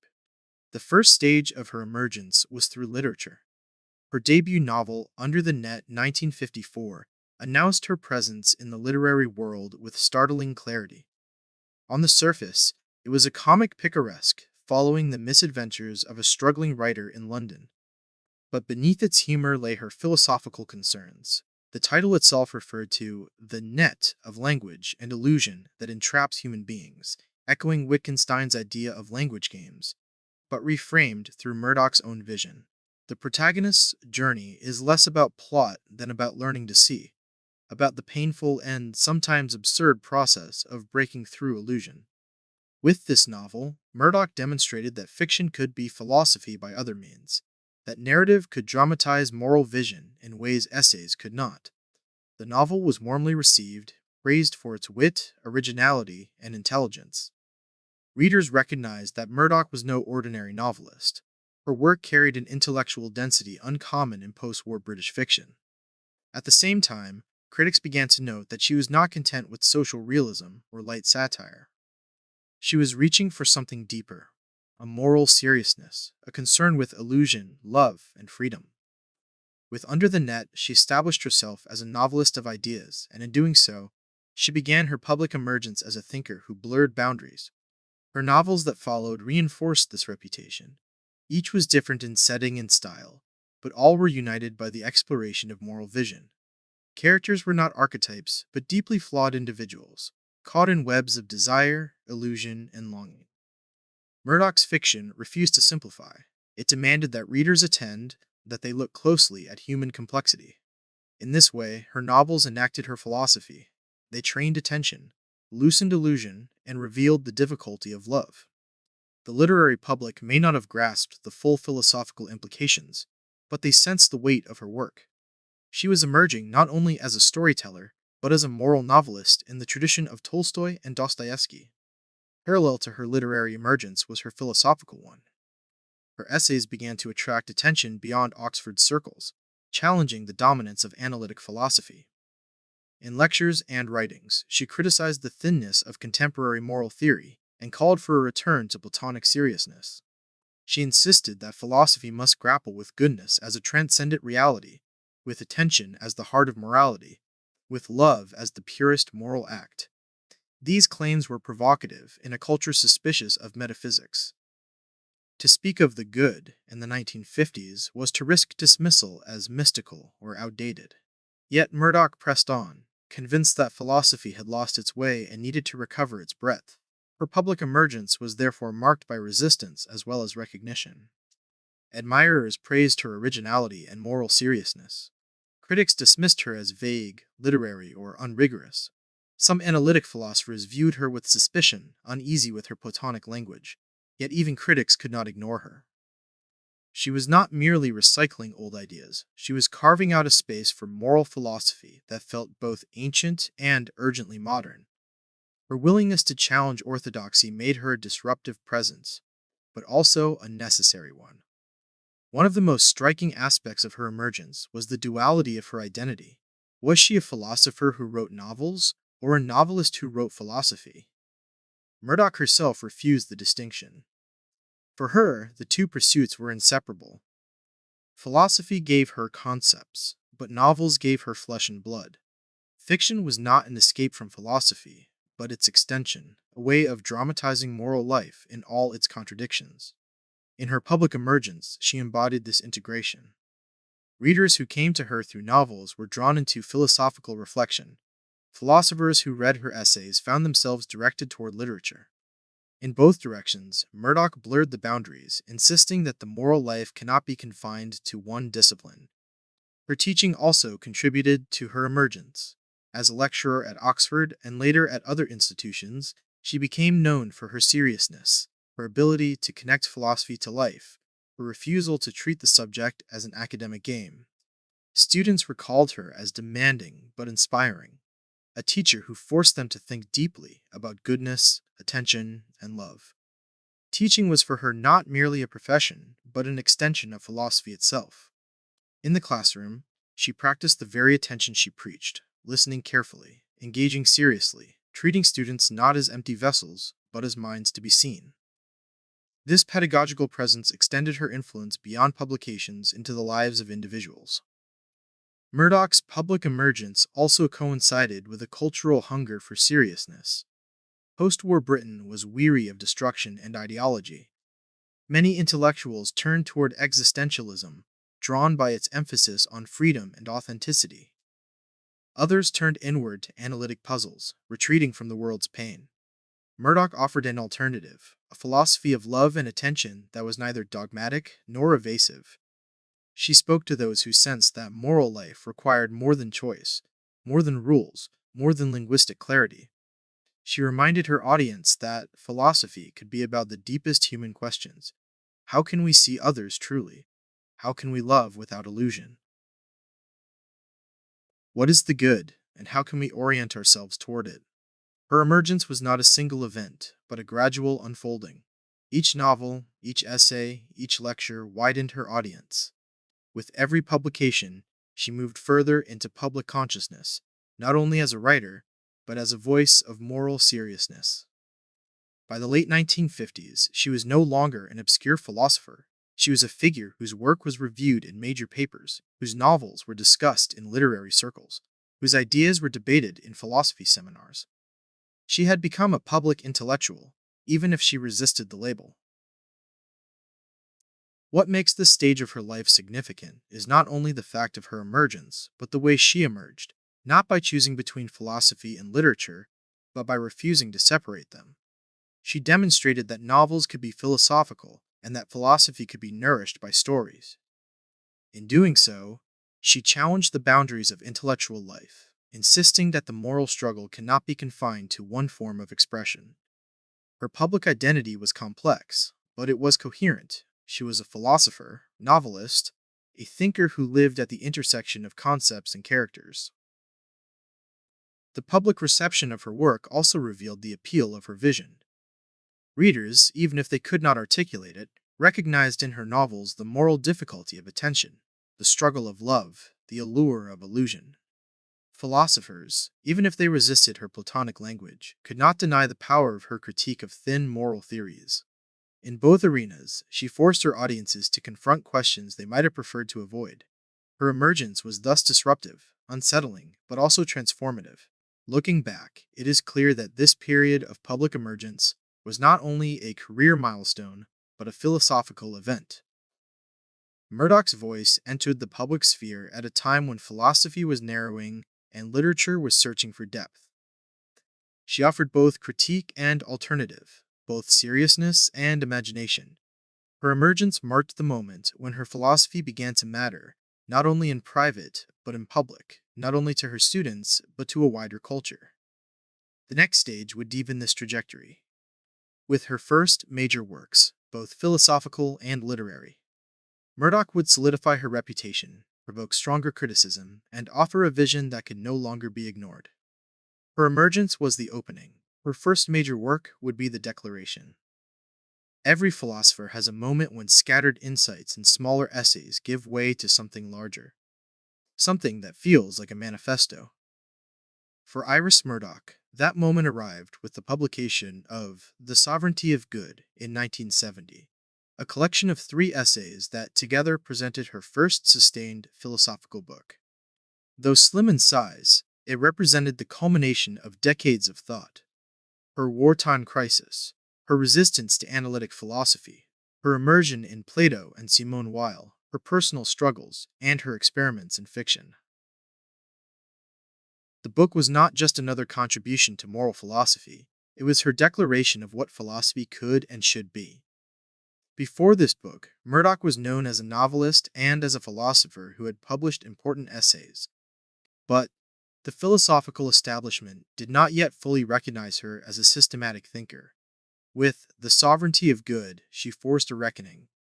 Here was a text that challenged the prevailing trends of moral philosophy with clarity and force, arguing not only that contemporary philosophy was inadequate, but also offering an alternative rooted in vision, attention, and the transcendent good. In an age suspicious of metaphysics, she dared to speak of the sovereignty of the good, as if goodness were not a human invention, but a reality with authority over us. The 3 essays, The Idea of Perfection, On God and Good, and the Sovereignty of Good over Other Concepts, developed her core themes. In The Idea of Perfection, she criticized moral philosophies that reduced morality to decision-making or rule-following. She argued that the moral life is more like a continual work of vision, a striving for perfection, not in the sense of flawlessness, but in the sense of deepening clarity.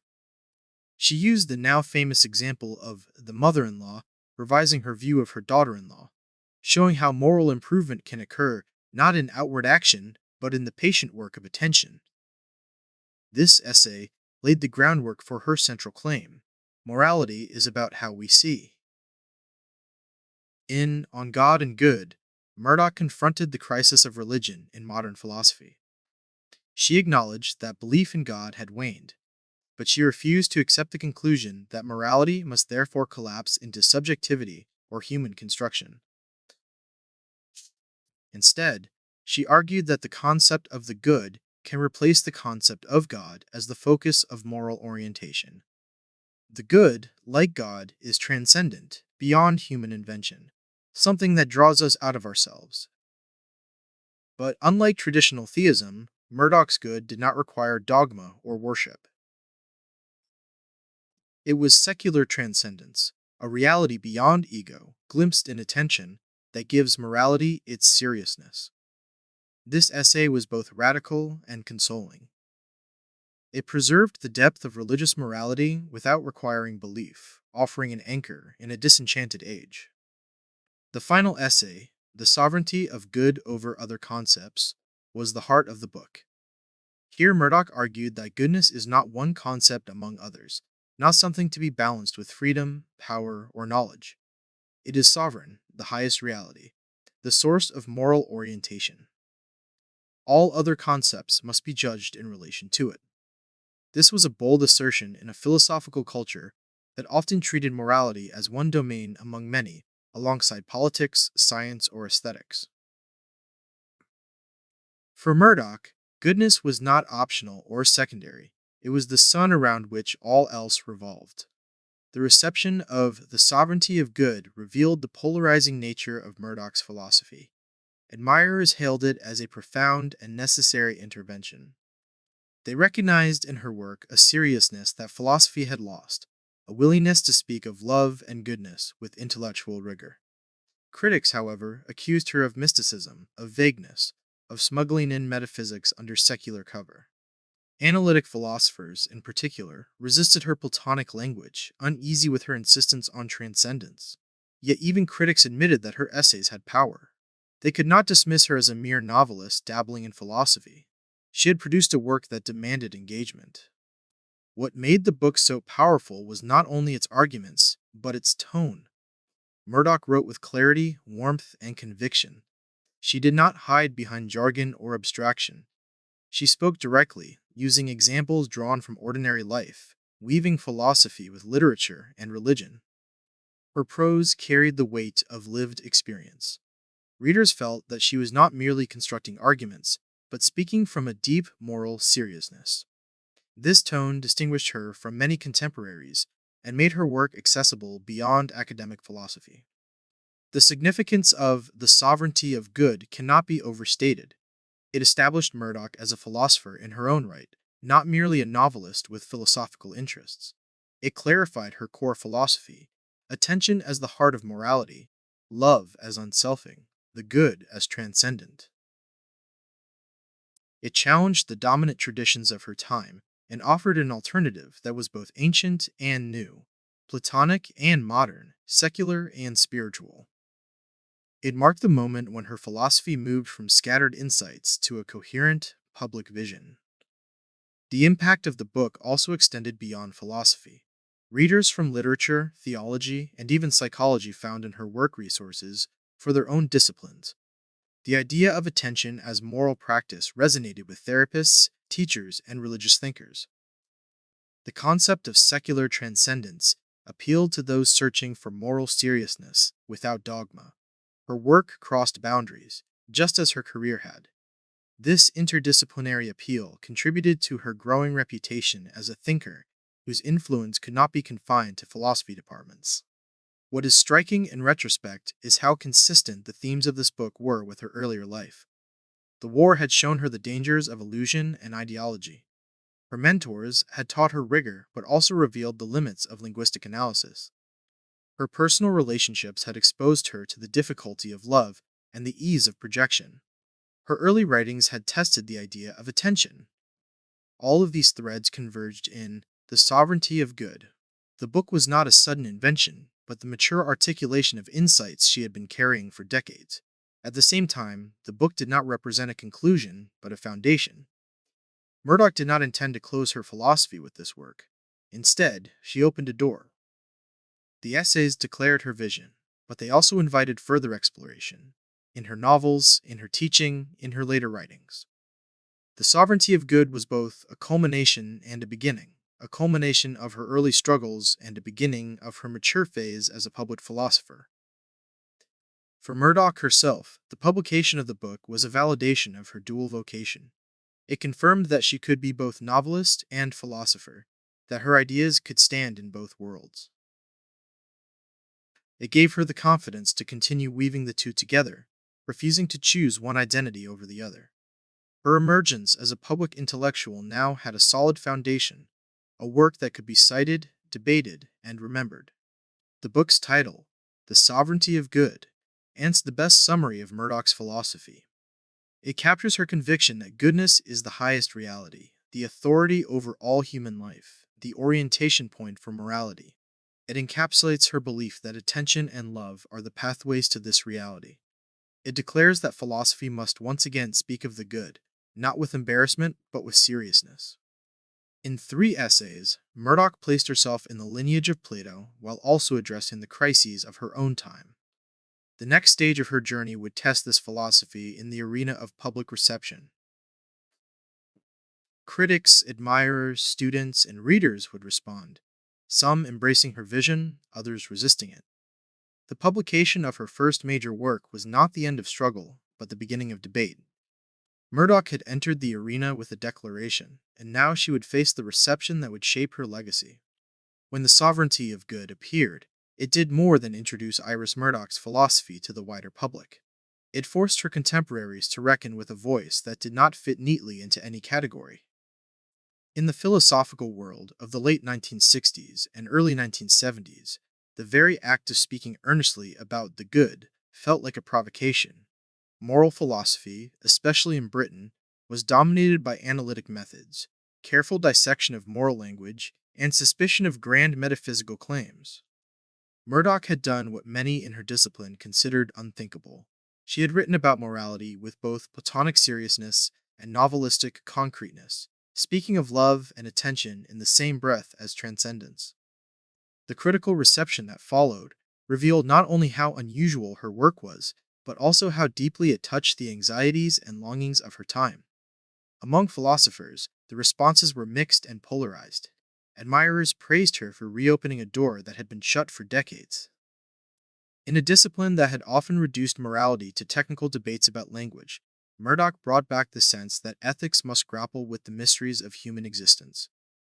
Younger philosophers, in particular, found in her work an alternative to the thinness of analytic ethics. She gave them permission to speak of goodness without embarrassment, to treat love as a serious concept, to look beyond logic and consider literature and art as moral resources. For some, her book was a breath of fresh air, a reminder that philosophy could be about life, not just language. Yet critics were equally vocal. Some accused her of mysticism, of smuggling theology into philosophy under a Platonic disguise. They argued that her talk of the good was vague, unscientific, and impossible to defend in rational debate. Others charged her with being more novelist than philosopher, suggesting that her ideas lacked the rigor demanded by academic philosophy. A few dismissed her outright, treating her work as a literary curiosity rather than a serious philosophical contribution. For these critics, Murdoch represented a regression to pre-modern metaphysics, an unwelcome intrusion of poetry into the hard business of philosophical analysis. What is striking, however, is that even her critics could not ignore her. The sharpness of the negative reactions revealed the discomfort she provoked. By insisting on the reality of the good, by arguing that love and attention were central to morality, she was exposing the poverty of a discipline that had avoided such questions. Her critics may have dismissed her language, but they were forced to grapple with the challenge she posed. Could moral philosophy afford to ignore the concepts she placed at its center? Even rejection was a kind of recognition. Murdoch had made herself unavoidable. Outside philosophy, the reception was often more generous. Literary critics and general readers found in her philosophical work the same seriousness that animated her novels. For them, Murdoch was not abandoning literature for philosophy, but extending her moral vision across genres.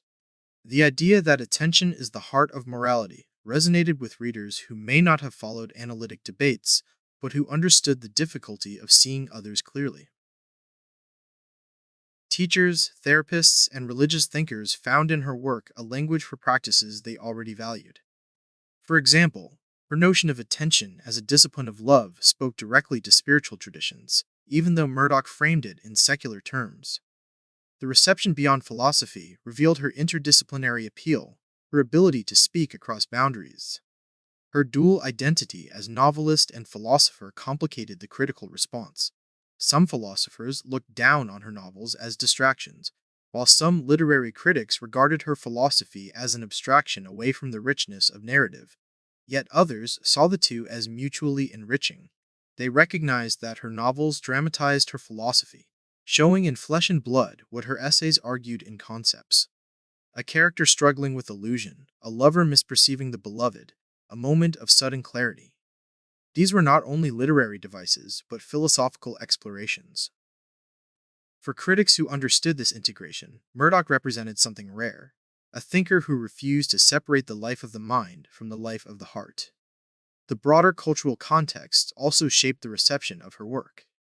The late 1960s and early 1970s were a time of social upheaval, of questioning authority, of searching for new moral frameworks.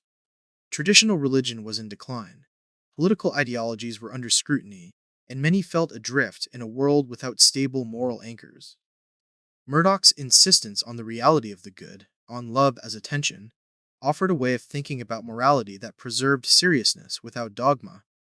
For a culture caught between skepticism and longing, she provided a middle path, secular transcendence, moral orientation without theology, discipline without authoritarianism. This cultural resonance explains why her work found readers beyond academia. She was speaking not only to philosophers, but to a society hungry for moral depth.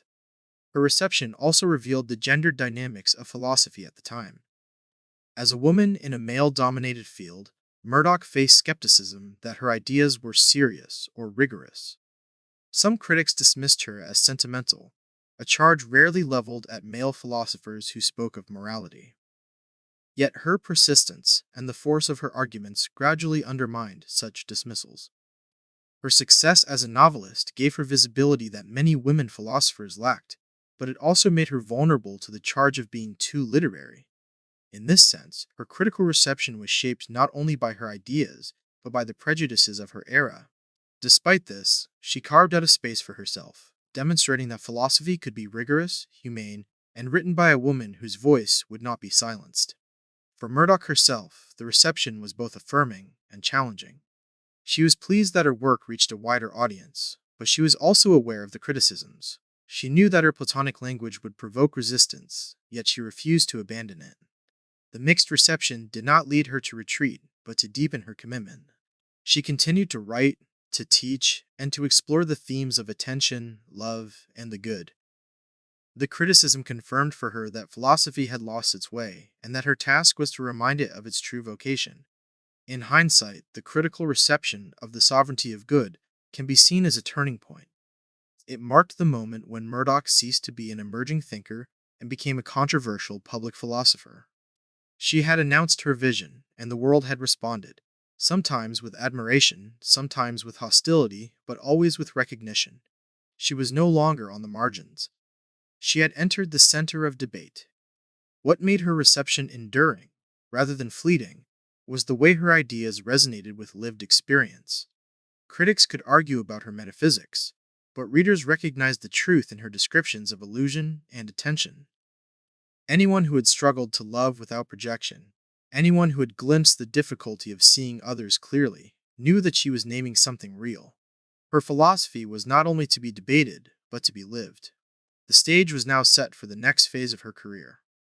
Having established herself publicly with a major work, and having faced both praise and criticism, Murdoch would continue to refine her philosophy and expand her literary output. But as her reputation grew, so did the pressures and the struggles. The reception of her work had made her a public figure, and with visibility came the burdens of scrutiny, expectation, and personal conflict. The years following Iris Murdoch's public emergence and the publication of The Sovereignty of Good placed her at the height of recognition. She was admired as a philosopher of unusual seriousness, respected as a novelist of moral depth, and discussed in both literary and philosophical circles. Yet this success carried with it a private cost. Behind the carefully articulated essays and the highly structured novels lay a life marked by struggle, emotional instability, the complexity of relationships, the burdens of expectation, and the quiet but constant tension between her philosophy and her lived reality. To understand Murdoch's philosophy fully, we must attend not only to her published works, but to the struggles that both inspired and tested them. At the center of her personal struggles were her relationships. Murdoch's marriage to John Bailey, though enduring and in many respects tender, was far from simple. Bailey provided stability, patience, and loyalty. He admired Murdoch's brilliance and accepted her as she was, including her flaws. Yet Murdoch was not content with marital fidelity alone. Throughout her life, she engaged in numerous affairs, often with fellow writers, intellectuals, or younger admirers drawn to her intensity. These relationships were not frivolous, they carried real emotional weight, and they often ended in pain or disappointment. The restlessness that drove her intellectually seemed also to manifest in her romantic life, leaving her torn between stability and desire. These struggles illuminate the paradox at the heart of her philosophy. She argued that love is attention, that to love is to see the other as they truly are, rather than as we wish them to be. Yet in her personal life, Murdoch often fell prey to the very illusions she warned against. Desire clouded vision, projections crept into relationships, ego interfered with attention. Rather than undermining her philosophy, however, these contradictions gave it authenticity. Murdoch knew the difficulty of unselfing not as an abstract problem, but as a lived reality. She was not preaching from a position of mastery, but confessing through philosophy the challenge of her own existence. Her struggles with relationships also fed directly into her fiction. Many of her novels feature love triangles, betrayals, and the entanglements of desire. Characters fail to see one another clearly, mistake projection for love, and wrestle with the illusions of self. These stories were not simply imaginative inventions, but reflections of Murdoch's own experience. She transformed her personal struggles into literary explorations, using fiction as a way to probe the moral complexities of relationships. Through her characters, she dramatized the difficulty of love and the pain of illusion, offering readers not neat resolutions, but honest portrayals of human struggle. Another source of struggle was her sense of divided identity. Murdoch was both philosopher and novelist, but she often felt torn between the two. Philosophy demanded rigor, abstraction, and clarity. Fiction demanded imagination, narrative, and character. Murdoch believed the two pursuits were inseparable, but the pressure to succeed in both was immense. Some critics dismissed her philosophy as too literary, while others dismissed her novels as too philosophical. Living between these worlds was both enriching and exhausting. She often questioned whether she was neglecting one in favor of the other, whether she could truly do justice to both vocations. This tension created a constant pressure, a sense of never being fully at home in either discipline. Murdoch also struggled with the burden of expectation. As her reputation grew, so did the demands placed upon her. Students, colleagues, and readers looked to her for wisdom, guidance, and moral clarity. She was admired as a public intellectual, yet she knew her own contradictions. The gap between her public image and her private reality weighed on her. She feared being exposed as hypocritical, as someone who spoke of love while struggling to practice it. This fear deepened her sense of inner conflict, reinforcing her conviction that the self is always fragile, always tempted by illusion.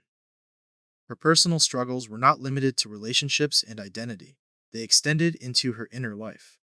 Murdoch was prone to periods of melancholy and self-doubt. She carried with her the seriousness of someone who had lived through war, who had witnessed suffering, who had felt the fragility of civilization.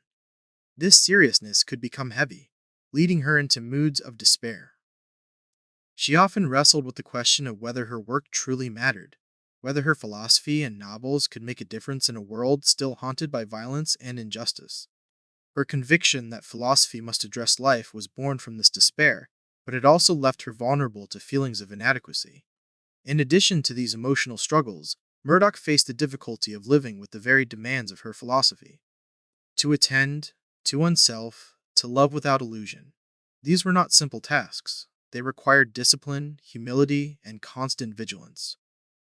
Murdoch knew how hard this was, and she often felt her own failures. The gap between her ideals and her reality was a source of pain. Yet, she also saw in this gap the very essence of the moral life. Morality, she insisted, is not about perfection, but about striving. It is about the continual effort to see more clearly, to loosen the grip of ego, to orient oneself toward the good. It is worth noting, too, the role of secrecy in her life. Murdoch was intensely private, even as she was publicly celebrated. She guarded her inner world, revealing little about her personal struggles in public. This secrecy created another tension. The philosopher who spoke so openly about attention and vision often kept her own life hidden from view. Friends and biographers would later remark on the difficulty of truly knowing her. This hiddenness, while protective, also deepened her sense of isolation. She lived among others, yet she remained partly opaque, a woman whose inner struggles were veiled even as they shaped her philosophy. Murdoch's personal struggles must also be understood in the context of her times. As a woman philosopher in a male-dominated field, she faced pressures her male colleagues did not. Her affairs, her intensity, her refusal to conform to traditional roles, all of these were judged more harshly because of her gender. She bore the weight of prejudice and expectation, navigating a culture that often dismissed women's intellectual contributions. Her struggles were thus not only personal but structural, shaped by the constraints of her era. Despite these struggles, or perhaps because of them, Murdoch's philosophy carried unusual power. Readers sensed that she was not offering easy answers, but grappling with real difficulties. Her work resonated because it was honest about the fragility of goodness, the persistence of illusion, the difficulty of love. She did not present herself as an exemplar, but as a fellow struggler. This honesty gave her philosophy credibility. She was not a distant sage, but a human being wrestling with the same contradictions as her readers. In the end, Murdoch's personal struggles were inseparable from her philosophy. They tested her ideas, deepened her insights, and gave her work its authenticity. She lived the contradictions she described, and in doing so, she showed that philosophy is not a matter of escaping struggle, but of living within it. The tension between her ideals and her reality was not a failure, but a testimony to the difficulty of the moral life. Her philosophy emerged not despite her struggles, but through them. The next phase of her journey would see her philosophy evolve further.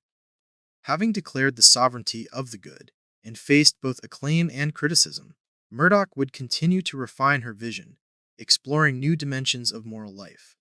Her personal struggles would not disappear, but they would become the backdrop against which her philosophical evolution unfolded. Iris Murdoch's early essays, and her first major work, The Sovereignty of Good, had already placed her outside the mainstream of British philosophy. She was bold enough to speak of love, attention, and the good at a time when most of her peers treated such words with suspicion or embarrassment. Yet her intellectual journey did not end with a single declaration. Over the following years, her philosophy evolved, deepening in some respects, hardening in others, responding both to criticism and to her own lived contradictions. The evolution of her thought shows not a change of direction, but an expansion, a constant refinement of ideas she had carried since youth. The most striking feature of Murdoch's philosophical evolution is its consistency.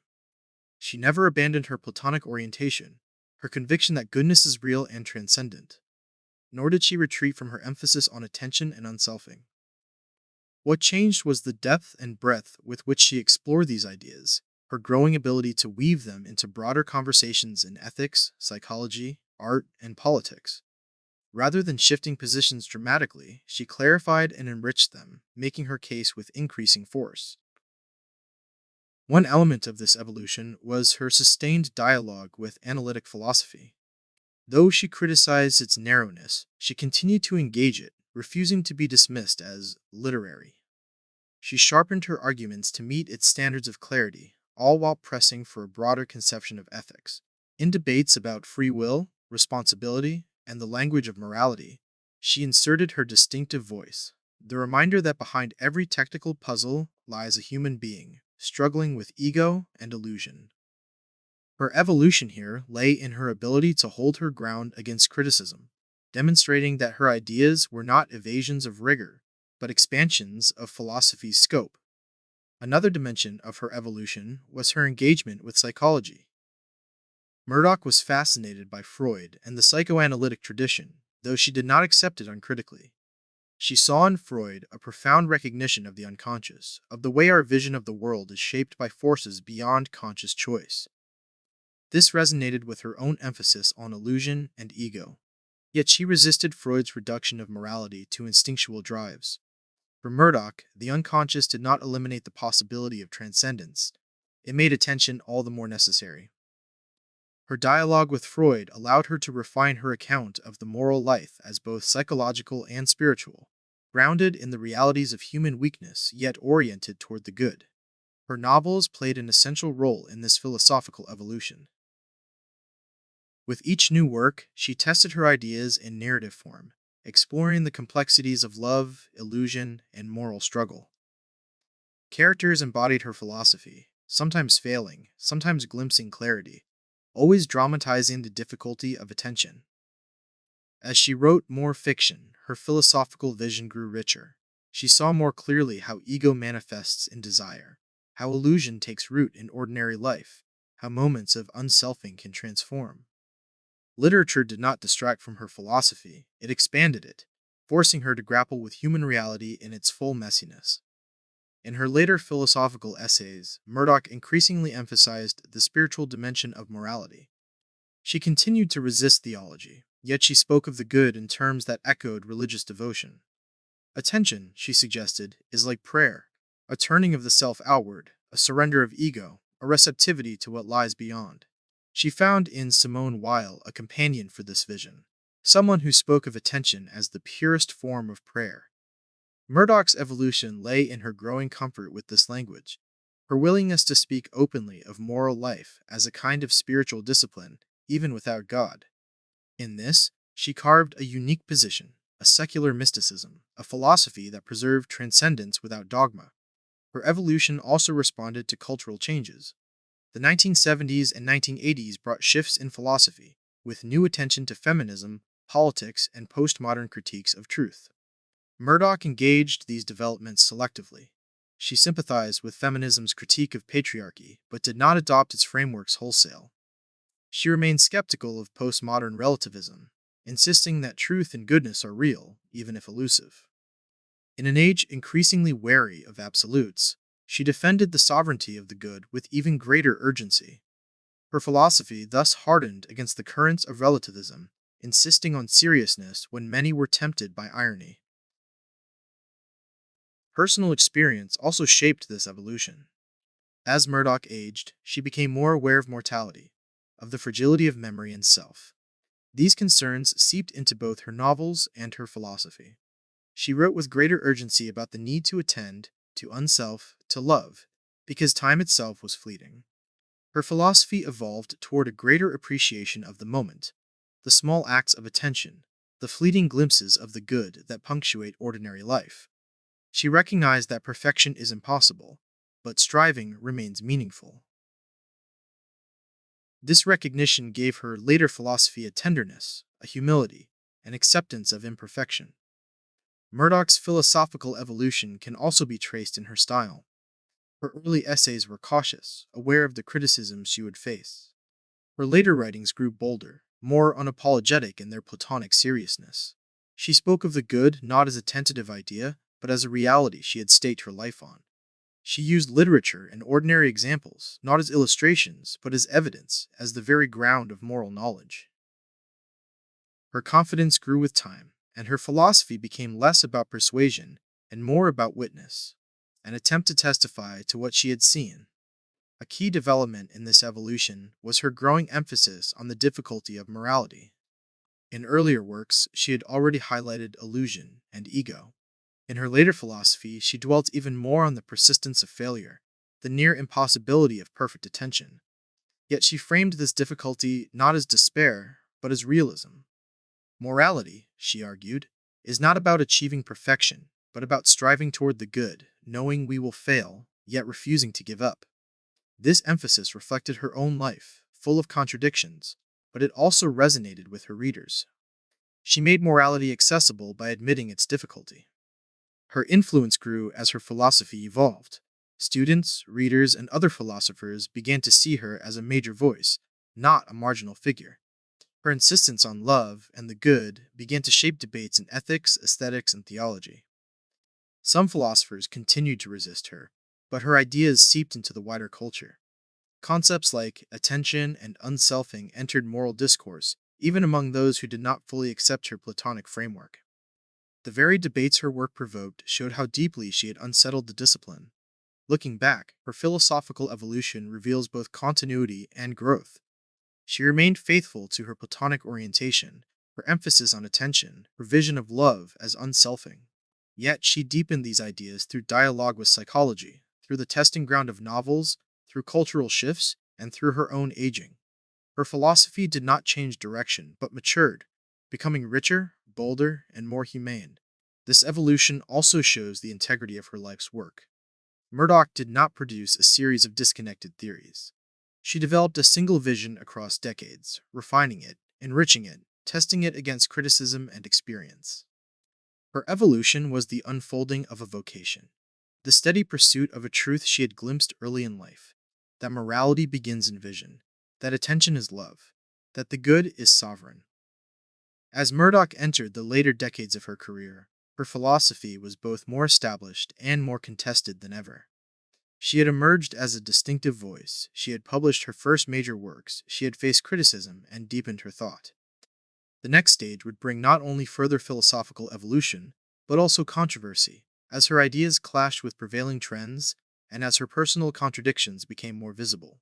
By the time Iris Murdoch had solidified her reputation as both philosopher and novelist, controversy was inevitable. She was, after all, arguing for a vision of philosophy that ran directly against the grain of her time.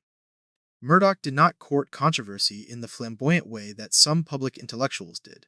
She was not a provocateur in style, but the very seriousness of her vision and her refusal to conform to disciplinary boundaries stirred disputes that made her one of the most contested thinkers of her century.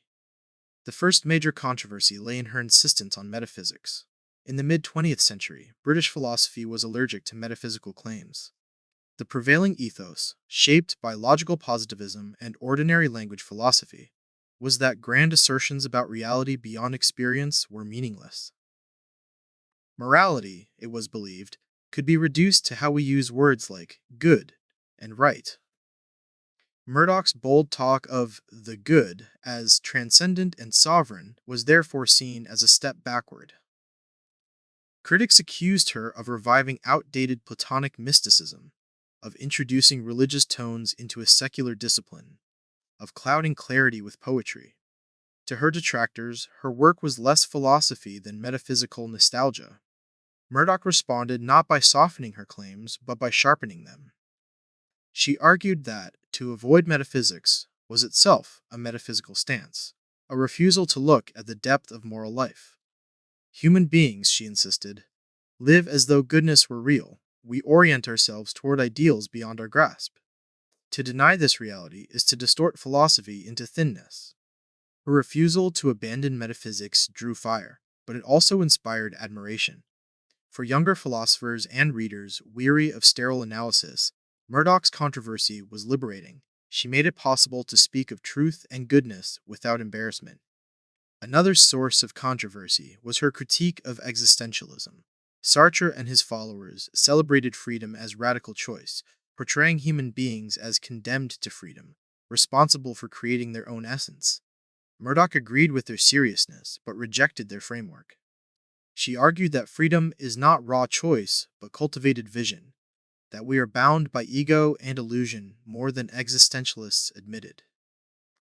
Her critique of Sartre was pointed. His philosophy, she claimed, was infected by solipsism, too concerned with the self and insufficiently attentive to the reality of others. This position angered some admirers of existentialism, who saw her as dismissing one of the most vital movements of the century. Yet her critique also drew attention because it came from someone who understood existentialism deeply and had once been sympathetic to its urgency. She critiqued it from the inside, making her rejection more forceful. Her dual career also sparked controversy. Could someone be both philosopher and novelist without compromising one or the other? Some critics insisted that her fiction diluted her philosophy, turning profound ideas into clumsy narrative. Others complained that her novels were overloaded with philosophical digressions, less art than disguised essays. On the other side, philosophers questioned whether her fiction distracted from the rigor required of a true philosopher. Murdoch, however, refused to concede the separation. She argued that philosophy and literature illuminate one another, that novels reveal truths about human character that cannot be captured in concepts. Still, the controversy persisted, and Murdoch remained an uneasy figure in both camps, respected, admired, but always questioned. Her personal life became entangled with controversy as well. Murdoch was known for her affairs, her restless desires, her unconventional marriage to John Bailey. As her fame grew, whispers about her private life became public discussion. Some critics used this against her, pointing to the gap between her philosophy of unselfing and her own entanglements. Others defended her, arguing that her struggles only deepened the authenticity of her work. Still, the tension between her ideals and her life made her a target for gossip and criticism. This controversy was not only about morality, but about gender. Male philosophers who led complicated personal lives were rarely judged in the same way. Murdoch, as a woman, bore the brunt of scrutiny, revealing the double standards of her time. A more intellectual controversy emerged in her engagement with religion. Murdoch identified as an atheist, yet she spoke of morality in language that sounded profoundly religious. She spoke of attention as prayer, of the good as transcendent, of love as unselfing. Religious readers sometimes embraced her, seeing her as an ally who preserved the seriousness of morality without dogma. Secular readers sometimes recoiled, accusing her of smuggling theology into philosophy. Murdoch herself insisted she was offering a secular metaphysics, but the ambiguity fueled controversy. Was she a secular mystic, a covert religious thinker, or simply a philosopher, unafraid of depth? As a woman philosopher, she inspired admiration simply by her presence in a male-dominated field. Yet she never identified closely with feminist philosophy, which was gaining momentum in the 1970s. She sympathized with women's struggles and resisted patriarchy, but she did not adopt feminist frameworks or language. Some feminists criticized her for this distance, arguing that she missed an opportunity to align her philosophy with women's liberation. Others defended her independence, seeing her refusal to be co-opted as a sign of intellectual integrity. Her position remained contested, another point of debate about her place in 20th century thought. Murdoch's novels also sparked controversies of their own. Their blend of realism, comedy, and moral seriousness divided readers. Some praised them as among the finest English novels of the century, while others found them overstuffed, implausible, or didactic. The presence of philosophical themes within the novels was especially contentious. Admirers saw this as her unique contribution, a fusion of story and thought. Critics accused her of using characters as mouthpieces for ideas. These debates, while sometimes dismissive, kept her novels at the center of literary conversation, ensuring they were never ignored. Perhaps the deepest controversy surrounding Murdoch lay in her redefinition of morality itself.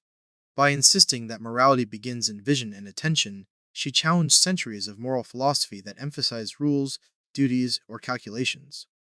For some, this was a breakthrough, a return to the lived reality of moral life. For others, it was vague, unmeasurable, resistant to practical application. How does one cultivate attention? How can philosophy measure love? Critics accused her of offering a philosophy too inward, too aesthetic, too difficult to translate into policy or social action. Murdoch acknowledged these difficulties but refused to retreat. She insisted that philosophy must begin with the moral agent, with the inner struggle against ego, before it could address larger systems. Despite, or because of, these controversies, Murdoch's influence grew. Each critique reinforced her visibility, each dismissal underscored her distinctiveness. Controversy became part of her identity. The philosopher who defied categories, the novelist who smuggled philosophy into fiction, the thinker who dared to speak of love and the good. Murdoch herself did not relish conflict, but she accepted it as the cost of integrity. She knew her philosophy would provoke resistance, but she believed the alternative, silence, conformity, or evasion, was worse. In retrospect, the controversies reveal how necessary Murdoch's voice was. She unsettled complacency, challenged orthodoxy, and forced her contemporaries to confront questions they preferred to avoid. She was controversial not because she sought scandal, but because she insisted on seriousness in an age that often evaded it. Her controversies, far from undermining her legacy, deepened it, ensuring that her philosophy remained alive, debated, and contested. Yet controversy also came with personal cost. It heightened her sense of isolation, reinforced her struggles with identity, and intensified the gap between her public reputation and her private insecurities. Still, Murdoch carried on, continuing to write, to teach, and to refine her vision. Her philosophy did not retreat in the face of controversy. It evolved, deepened, and grew more urgent. The next stage of her life would see this deepening most clearly. Having faced controversy, Murdoch turned toward wisdom, an expansion of her vision beyond critique into a mature exploration of what it means to live well. Her philosophy would now move beyond its polemical edge into a fuller articulation of love, goodness, and attention as lifelong practices. Controversy had sharpened Iris Murdoch's edges, forcing her to defend ideas that many considered unfashionable. Yet as she moved further into maturity, her thought underwent another shift, not of direction, but of depth. If her earlier writings had been battles against analytic thinness, against existentialist self absorption, against the evasions of relativism, her later works reveal something more expansive, a philosopher less concerned with winning arguments and more concerned with offering wisdom. This was the season when Murdoch began to inhabit her vision with greater patience, speaking not only to philosophers, but to readers seeking guidance for how to live. Her voice grew less combative, more reflective, as if she had learned that philosophy's true task was not to vanquish rivals, but to nourish souls. One mark of this deepening was her growing emphasis on humility.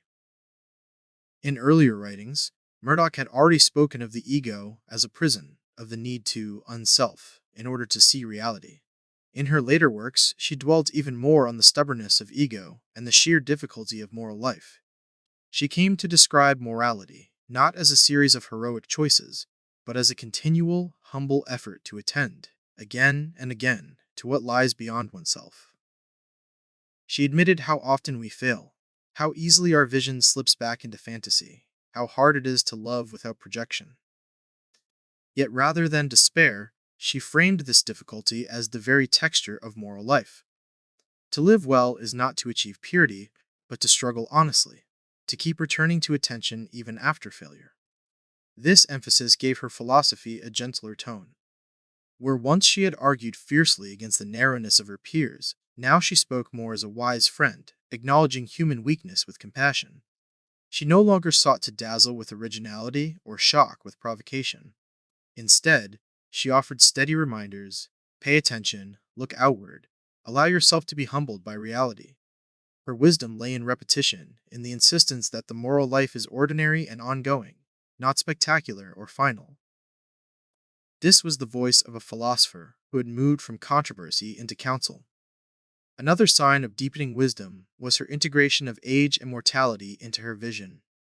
As Murdoch grew older, she became more reflective about the passage of time, the frailty of memory, and the inevitability of death. These realities did not lead her to despair, but to a clearer sense of what matters. She came to see attention not only as a moral practice, but as a way of honoring the fleetingness of life. To look at another person, to attend to nature, to read a great novel, these acts became ways of saying yes to existence in its brevity.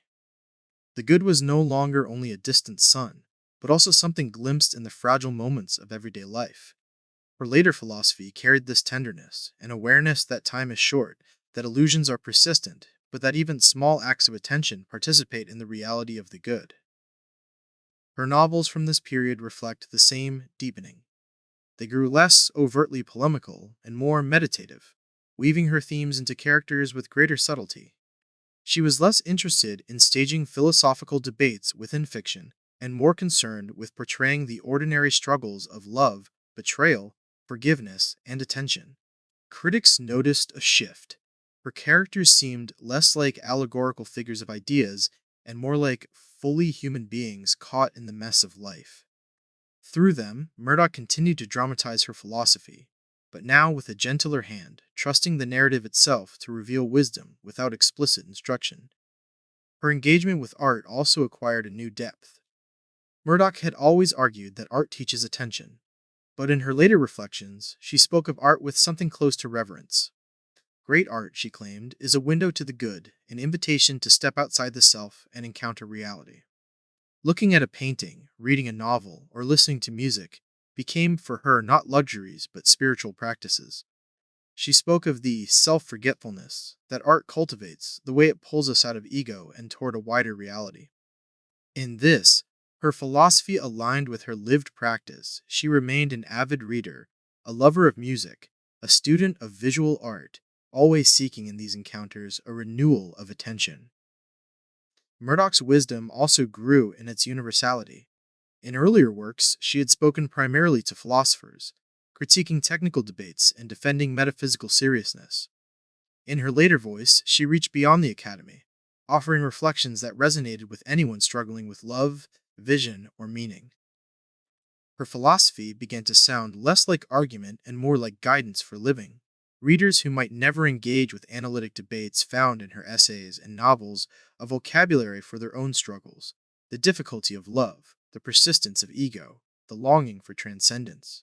Murdoch had always written with clarity, but in her later works, she became a philosopher for ordinary readers as much as for specialists. Her deepening wisdom was also marked by a greater emphasis on gratitude. She began to speak more often of the small joys of life, of the moments of clarity when illusion briefly loosens and reality shines through.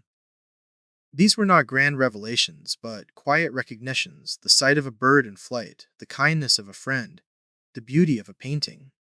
For Murdoch, such moments were not trivial. They were glimpses of the good, reminders of what lies beyond ego. This gratitude gave her later philosophy a luminous quality, a sense that wisdom is found not in escape from the world, but in attention to its fragile beauty. At the same time, she remained realistic about the persistence of illusion. She did not romanticize attention as easy or permanent. She acknowledged that ego reasserts itself constantly, that love is continually corrupted by desire, that even philosophy itself can become a form of vanity. Her wisdom lay not in denying this, but in accepting it, in recognizing that the struggle itself is what matters. To attend for even a moment is victory enough. This humility, this refusal to promise too much, made her later philosophy trustworthy. The controversies of her earlier years had taught her the limits of persuasion. She knew she would not convert all philosophers to her Platonic vision, nor convince every critic of her seriousness. In her later works, she seemed less concerned with winning debates, and more concerned with articulating her vision faithfully, for those who were ready to hear it. This gave her philosophy a calm authority. She no longer argued as if the stakes were recognition or acceptance. She spoke as if the stakes were truth. Murdoch's deepening wisdom also carried political implications. Though she remained wary of ideology, she recognized that attention has social as well as personal consequences. To see others clearly is to resist the dehumanization of politics, the reduction of persons to categories. In an age of polarization and propaganda, her call to attention became all the more urgent.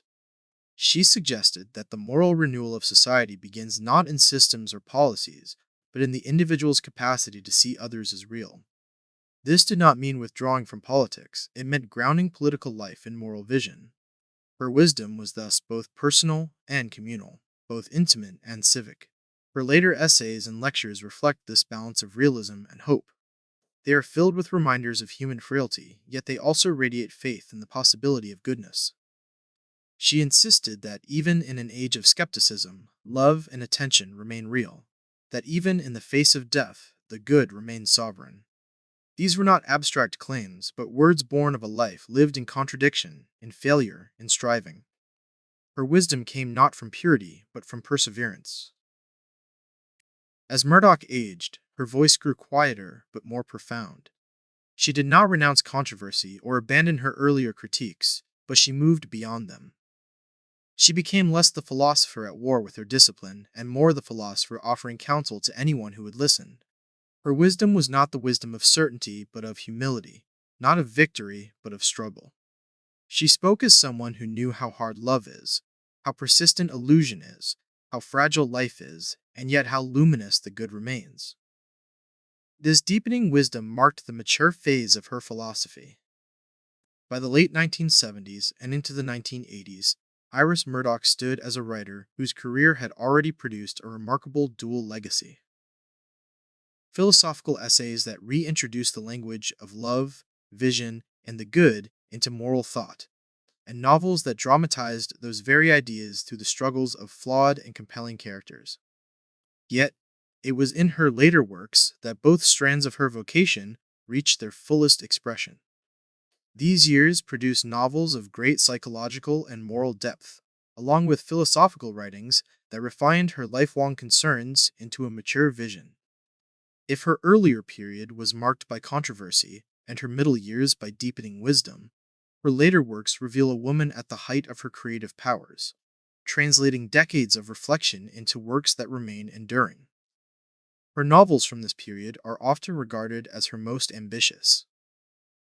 Titles such as The Sea, 1978, which won the Booker Prize, exemplify the way she brought together narrative artistry with philosophical depth. On its surface, The Sea. The Sea is the story of Charles Araby, a retired theater director who withdraws to a remote house by the sea, ostensibly to write his memoirs and live in solitude. What follows is a descent into obsession, as Charles becomes consumed by his attempt to reclaim a youthful love, convincing himself that he can rescue her from her ordinary life. The novel is both comic and tragic, a study of self-deception, desire, and the impossibility of seeing others as they truly are. Philosophically, The Sea. The sea is a parable of illusion.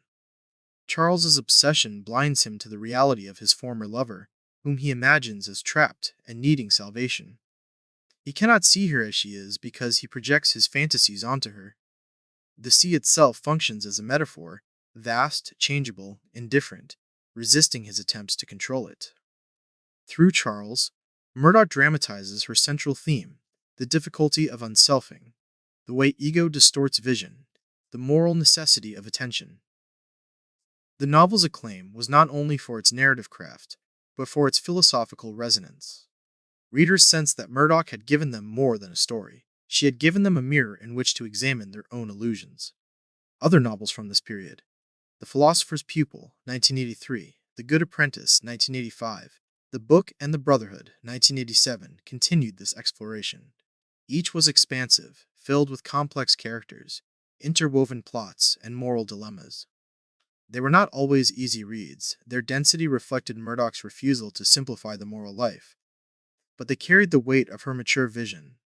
In The Good Apprentice, for instance, the story of a young man haunted by guilt after causing his friend's death becomes a meditation on responsibility, forgiveness, and the possibility of transformation. Here again, philosophy becomes narrative, and narrative becomes philosophy. These later novels reveal Murdoch's commitment to portraying human beings in all their contradictions. Her characters are rarely purely good or purely evil. They are mixtures of selfishness and generosity, illusion and clarity, weakness and striving.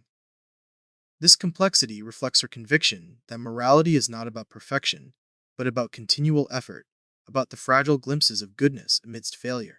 In her later fiction, she showed how this truth plays out not in abstract concepts, but in marriages, friendships, obsessions, betrayals, the fabric of ordinary life. Parallel to her novels, Murdoch's philosophical writings in this period refined her ideas into a more systematic form. Metaphysics as a Guide to Morals, 1992, her final major philosophical work, stands as the culmination of her thought. The book is dense, sprawling, at times difficult, but it offers a vision that brings together her lifelong themes: the necessity of metaphysics, the centrality of the good, the role of art and literature in moral life, the persistence of illusion, the difficulty of love. In Metaphysics as a Guide to Morals, Murdoch argued that philosophy cannot abandon metaphysics without losing its soul. She acknowledged the decline of traditional religion, but insisted that human beings still need a language of transcendence. Metaphysics, she suggested, provides a framework for orienting ourselves toward the good. It is not about constructing systems, but about offering guidance, about helping us live. The title itself conveys her vision. Metaphysics is not a detached discipline, but a guide to the moral life. The book also expanded her reflections on art. She argued that art is not merely decorative, but revelatory, a way of encountering reality. Great art, like great philosophy, helps us unself, pulling us out of ego and illusion into attention and clarity. She drew connections between literature, painting, and music, showing how each cultivates the discipline of seeing. For Murdoch, art was a school of love, a preparation for the moral life. At the same time, the book revealed the humility of her mature philosophy. She did not claim to offer final answers or closed systems. Instead, she acknowledged the difficulty of morality, the persistence of failure, the impossibility of fully grasping the good. Her philosophy had always emphasized striving rather than perfection, and in her later works, this emphasis deepened. She spoke of moral life as pilgrimage, as continual turning toward the good, as endless effort without final achievement. This humility gave her work a spiritual depth, even for readers who rejected religion. Critics responded to metaphysics as a guide to morals with mixed reactions, much as they had to her earlier work. Some admired its ambition, its breadth, its courage to speak of transcendence in an age of skepticism. Others found it obscure, meandering, overly literary, yet even critics acknowledged its significance as a summation of her thought. It was the work of a philosopher who had lived her vision, who had wrestled with ego and illusion, who had written novels to dramatize what essays could not capture. Whether admired or resisted, the book confirmed Murdoch's place as one of the most original moral philosophers of her century. Taken together, her later novels and philosophical works reveal a unity of vision. She never separated her roles as novelist and philosopher. Instead, she allowed each to enrich the other. Her novels gave flesh to her philosophy, showing the struggles of attention and love in everyday life. Her philosophy gave depth to her novels, grounding them in a vision of the good. This integration was her distinctive contribution, and it reached its fullest expression in her later works. Her later career also brought wider recognition. Awards, honors, and critical studies affirmed her influence. She was celebrated not only in Britain but internationally, admired for her courage to speak of love and goodness in a skeptical age.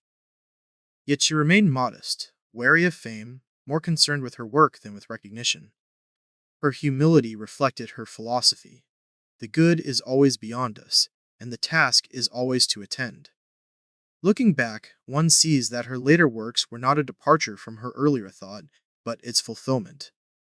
The themes of attention, unselfing, love, and the good had been present from the beginning.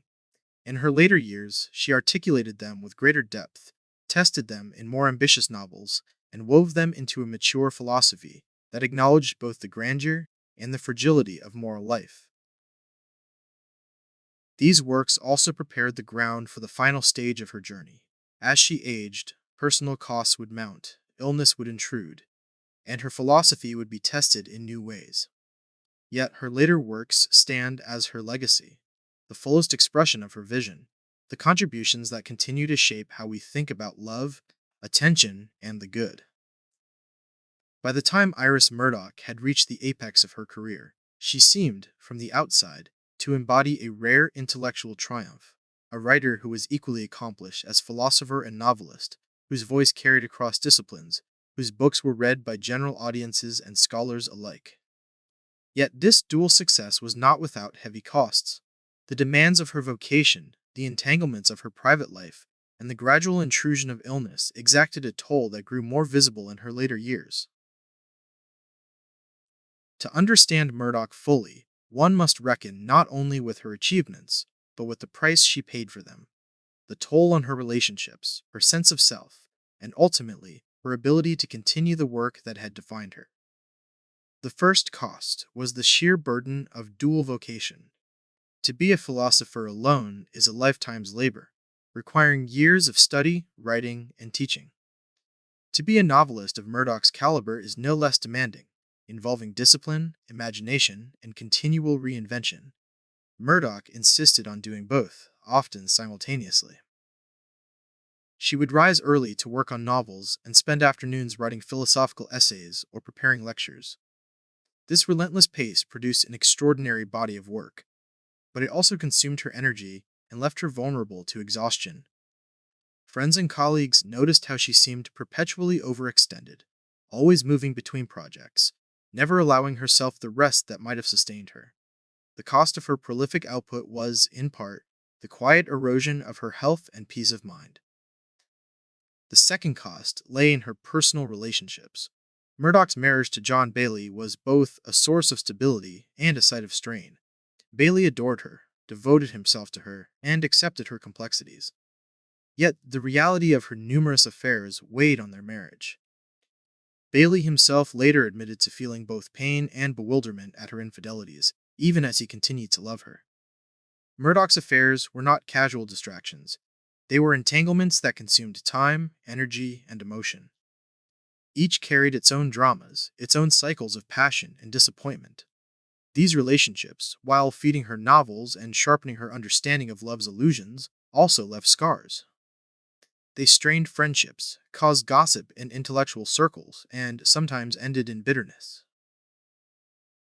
The cost of her restless desire was borne not only by herself, but by those closest to her. Murdoch herself was not blind to this. She knew that her personal life often contradicted her philosophical ideals. She had written that love requires attention, the willingness to see another as they are rather than as we wish them to be. Yet in her own life, she often projected, pursued, and clung, driven by desire rather than patient attention. This contradiction was a source of guilt and self-doubt. The very philosophy she articulated exposed her own failings, making her acutely aware of the gap between her ideals and her practice. The cost here was existential, the pain of living within one's own contradictions, of knowing the truth yet failing to embody it. The public dimension of her career brought its own costs. Fame, though modest by celebrity standards, made Murdoch a figure of scrutiny. Her novels were reviewed widely, her philosophical writings were debated in journals, her personal life was whispered about. She was expected to perform, to lecture, to attend conferences, to give interviews. While she valued teaching and conversation, she was also a deeply private person, protective of her inner world. The attention of the public often felt invasive, eroding the solitude she needed for her work. The irony was sharp. A philosopher who emphasized attention as a moral act found herself the object of attention she did not want. The cost of recognition was the loss of privacy. As Murdoch aged, another cost emerged, more devastating than all others: illness. In the 1990s, she began to show signs of Alzheimer's disease, though at first the symptoms were subtle forgetfulness, confusion, difficulty finding words. For a writer whose life depended on language, these were ominous signals. Over time, the illness advanced, robbing her of the ability to read, to write, to converse with the clarity that had defined her. For someone whose philosophy centered on vision and attention, the cruelty of this illness was profound. It stripped away her capacity to attend, to articulate, to continue the work that had been her life's calling. The cost here was not only professional, but deeply personal: the loss of her intellectual self, the very identity she had built. The illness also placed a burden on her marriage. John Bailey became her caretaker, devoting himself to her with extraordinary patience and tenderness. He guided her through the confusion, protected her dignity, and remained loyal even as the woman he had known seemed to slip away. His memoirs of this period, written after her death, reveal both the heartbreak and the devotion of those years. For Bailey, the cost was emotional, the slow grief of watching his partner disappear. For Murdoch, the cost was silence, the inability to continue the conversation she had carried for a lifetime. Yet even before illness, Murdoch had felt the weight of personal cost. Her restless desire, her contradictions, her sense of inadequacy, all of these left her vulnerable to melancholy. She was haunted by the possibility that her work was insufficient, that she had failed to live up to the demands of her own philosophy. The good, as she described it, was always beyond grasp, and she sometimes felt overwhelmed by its distance. Her philosophy emphasized humility, but humility can also tip into despair. The cost here was psychological: the weight of striving without a rival, the exhaustion of continual effort. These costs did not negate her achievements. On the contrary, they gave her philosophy its credibility. Murdoch never pretended that morality was easy, or that she herself had mastered it. Her struggles, her failures, her eventual illness, all testified to the fragility of human life and the difficulty of love. The cost of her philosophy was that it exposed her own shortcomings, leaving her vulnerable to charges of hypocrisy. But this very vulnerability made her voice more human, more relatable, more authentic. She was not an exemplar, but a companion in struggle. It is tempting to romanticize the costs, to say that her suffering enriched her philosophy. But that would be too neat. The truth is harsher. Her personal life caused pain to those she loved. Her dual vocation drained her. Her illness silenced her. The costs were real, not merely material for reflection. Yet what makes Murdoch remarkable is that she never denied them. She lived within her contradictions, wrote from within her struggles, and acknowledged the difficulty of morality. She bore the costs, not with denial, but with honesty, transforming them into insight. In the end, the personal costs of Murdoch's life are inseparable from her legacy. They remind us that philosophy is not abstract, but lived, that ideas are tested in relationships, in failures, in illness, in death. Murdoch's philosophy was credible not because she transcended struggle, but because she endured it. The costs she bore illuminate the seriousness of her vision, that to love is to attend, that to attend is to unself, that to unself is to glimpse the good, even if only briefly, even if imperfectly. The next stage of her story would reveal what happens when a philosophy built on vision confronts the limits of vision itself.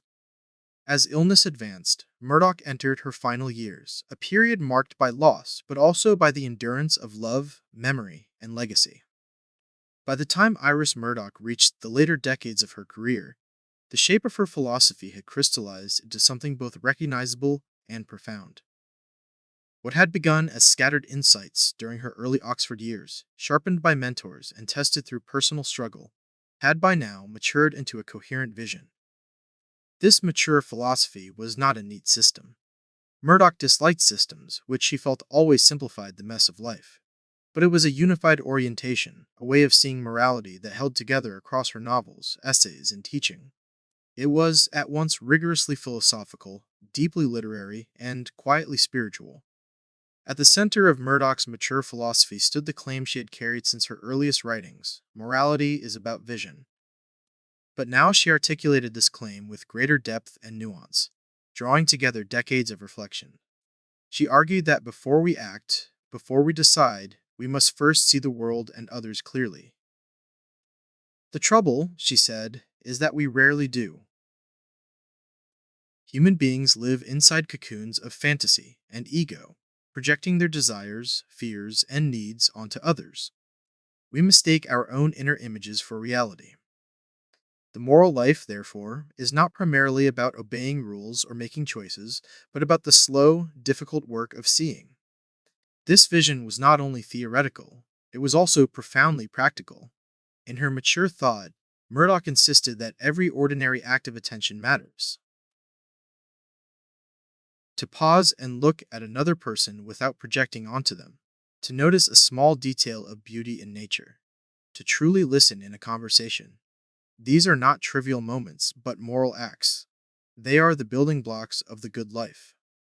In this way, Murdoch brought morality out of the abstract and into the ordinary, showing that the moral life is lived not only in great decisions, but in daily acts of vision.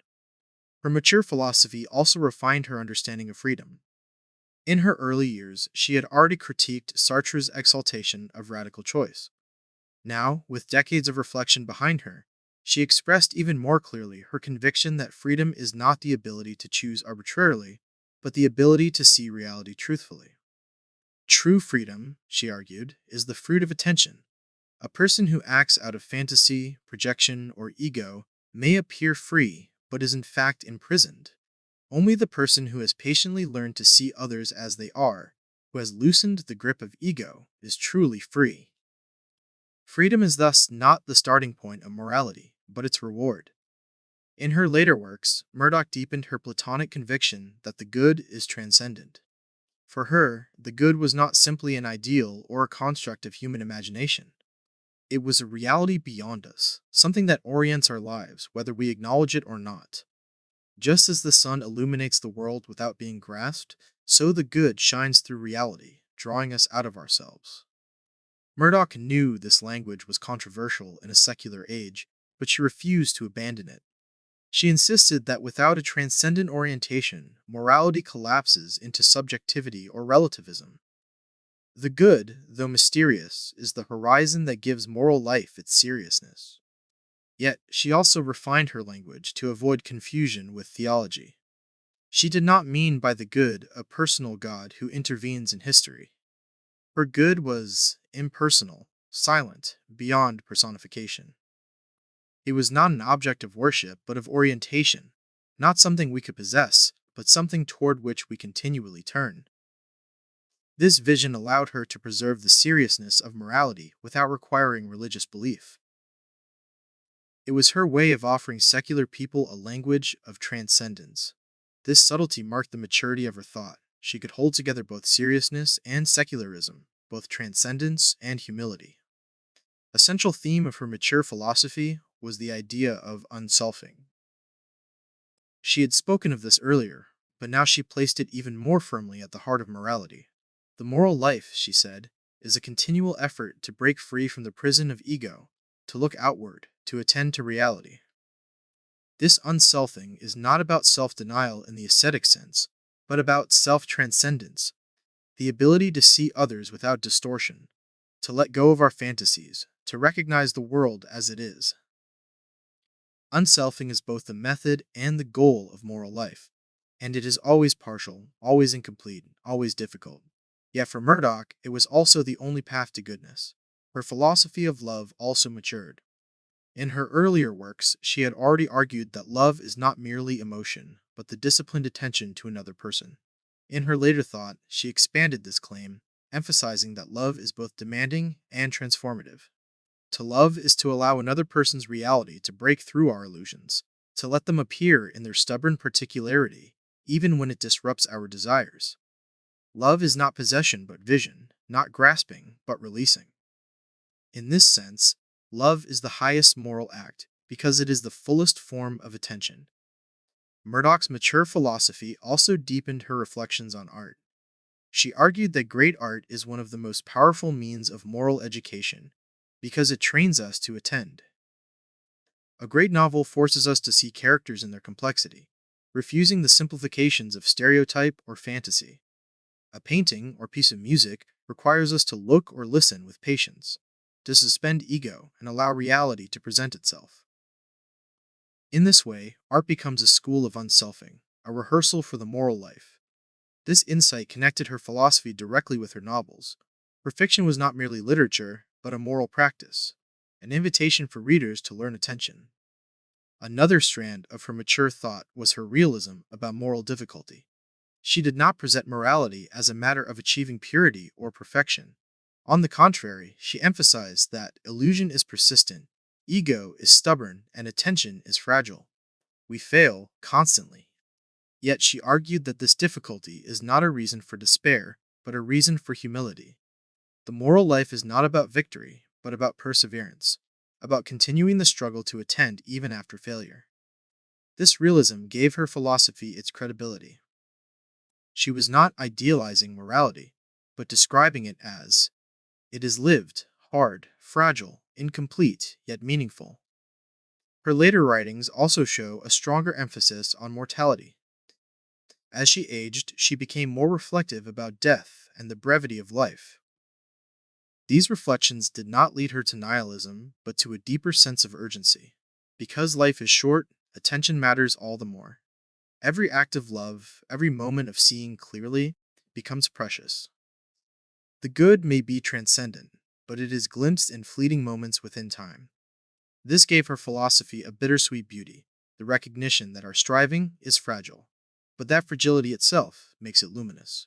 In Metaphysics as a Guide to Morals, her last major philosophical work, these themes came together. The book is sprawling, dense, sometimes difficult, but it represents the fullest expression of her mature philosophy. She spoke openly of metaphysics as necessary for moral life, defended the reality of the good, explored the role of art, and acknowledged the difficulty of morality. It was the work of a philosopher who had lived her vision, who had wrestled with her own failures, and who now spoke with the authority of experience. The reception of her mature philosophy mirrored that of her earlier works, admiration mixed with criticism. Some praised her courage, her depth, her willingness to speak of transcendence in a secular age. Others dismissed her as mystical, vague, or overly literary. Yet by this point, Murdoch seemed less concerned with convincing critics. Her mature voice carried a calm authority, as if she were offering wisdom for those who were ready to hear it, rather than arguing for recognition. She had moved beyond controversy into legacy. What makes Murdoch's mature philosophy so enduring is its combination of rigor and humanity. She spoke with clarity about moral vision, attention, love, and the good, yet she did so in ways grounded in ordinary experience. She drew examples from daily life, from literature, from art, from personal struggle. She insisted that philosophy must matter to how we live, not just to how we argue. Her wisdom lay in bridging the gap between the abstract and the concrete, between the transcendent and the everyday. This mature philosophy prepared the way for her final years, when illness would silence her voice but not erase her legacy. The final years of Iris Murdoch's life present one of the most poignant contrasts in modern intellectual history. A philosopher who had spent her entire career exploring clarity of vision, the practice of attention, and the sovereignty of the good, found herself increasingly enveloped in the fog of Alzheimer's disease. For someone who had written with such precision about the difficulty of seeing others truly, the cruel irony of losing her own cognitive clarity was devastating to those who knew her. Yet these years, though marked by decline, also revealed the resilience of her relationships, the endurance of her influence, and the strange way in which her philosophy seemed to echo even as her voice grew silent. In the early 1990s, the first signs of illness appeared subtly. Murdoch, who had always been a formidable conversationalist, began to struggle with finding words. She grew forgetful, misplaced names, repeated herself. At first, these lapses seemed like the natural effects of aging, but soon they became more pronounced. Friends noticed that her once dazzling command of literature and philosophy was faltering. For a novelist and philosopher whose life had been built on language, the erosion of words was especially cruel. Alzheimer's was not merely an illness of memory, it struck at the very heart of her identity. John Bailey, her husband of many decades, became her caretaker during these years. Their marriage, already unusual in its mixture of devotion and independence, now entered a new phase defined by tenderness and patience. Bailey accompanied her through the confusion, guiding her gently, protecting her dignity, and keeping her safe. His memoirs of this period, later published as Iris and adapted into a film, portray both the heartbreak and the profound loyalty of those years. Bailey, who had endured her many affairs with quiet resilience, now embodied the kind of love she had described in her philosophy, patient attention to another, even when illusion, memory, and clarity were gone. The irony was stark. Murdoch, who had written that love is the effort to see another truly, could no longer fully see. Yet she was still loved, not for her brilliance but for her being. As the illness advanced, Murdoch's ability to write declined. Drafts of novels were abandoned, philosophical projects left unfinished. For someone whose life had been defined by productivity, this silence was painful. But even in her diminished state, she retained flashes of the qualities that had defined her. Friends recalled moments when she would still smile with recognition, still murmur a line of poetry, still gaze with quiet attention at the beauty of nature. These glimpses, though fleeting, suggested that the core of her being, the orientation toward beauty, love, and the good, remained even as words slipped away.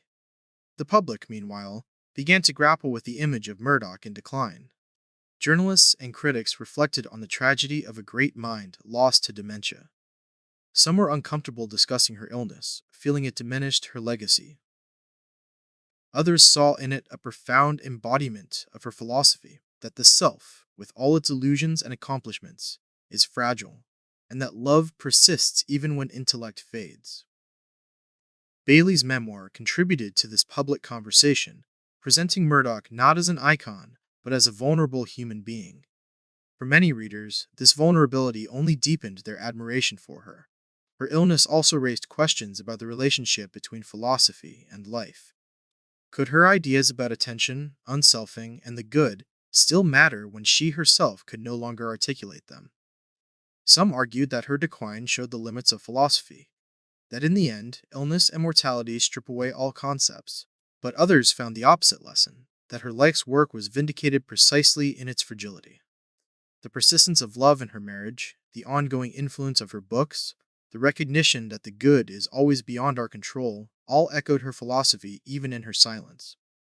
The final years became, in this sense, an unspoken testament to the endurance of her vision. Murdoch's decline was not without moments of grace. Visitors often remarked on the gentleness of her presence, even when words were gone. She seemed less tormented by restlessness, less consumed by the entanglements of desire that had marked her earlier life. In a paradoxical way, the illness stripped away some of the ego she had always described as the great obstacle to moral life. She became, as Bailey noted, more childlike, more receptive, less burdened by the complexities of self. Though tragic, this transformation carried a strange resonance with her idea of unselfing. The ego was no longer at the center. What remained was simplicity, vulnerability, and love. The intellectual world continued to engage with her work during these years, even as she herself was unable to participate. Scholars revisited the sovereignty of good and metaphysics as a guide to morals, reassessing their significance in light of late 20th century debates. Novelists praised her as one of the last great moral storytellers.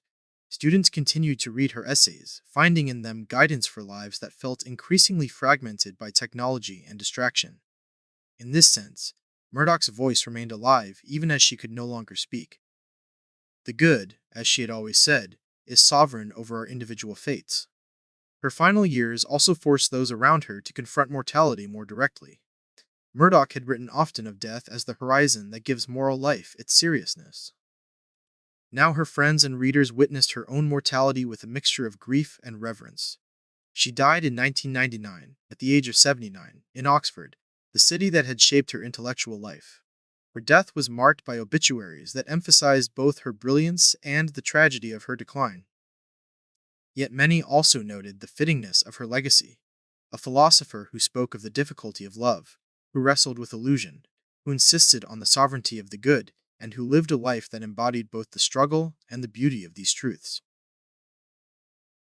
The costs of her illness were real: the loss of her voice, the grief of her husband, the silence of unfinished projects. But her legacy survived those costs. Her novels continue to be read for their moral complexity. Her philosophy remains a resource for those who want to think seriously about morality, without retreating into dogma or relativism. Her final years, though marked by decline, did not erase her vision. If anything, they deepened its resonance, reminding us that the self is fragile, that intellect is fleeting, but that love and the good endure. In the end, Murdoch's final years were both tragic and luminous. Tragic, because a great mind was silenced by illness. Luminous, because even in silence, her life testified to the power of love, humility, and attention. Her philosophy had always insisted that the good is beyond us, sovereign over our individual failures. In her decline, this truth became embodied.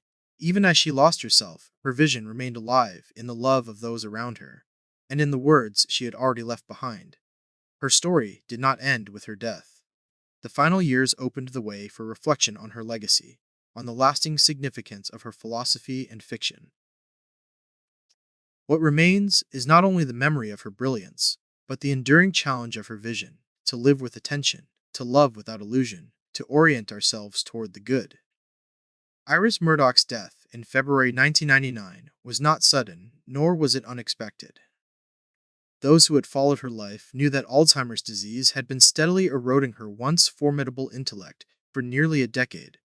Yet when the end came, the sense of loss reverberated far beyond her circle of family and friends.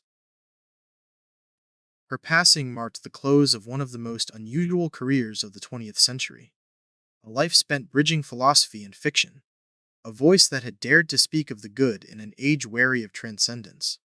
The circumstances of her death, the public mourning that followed, and the reflections it prompted revealed how deeply she had touched both her contemporaries and the broader intellectual culture.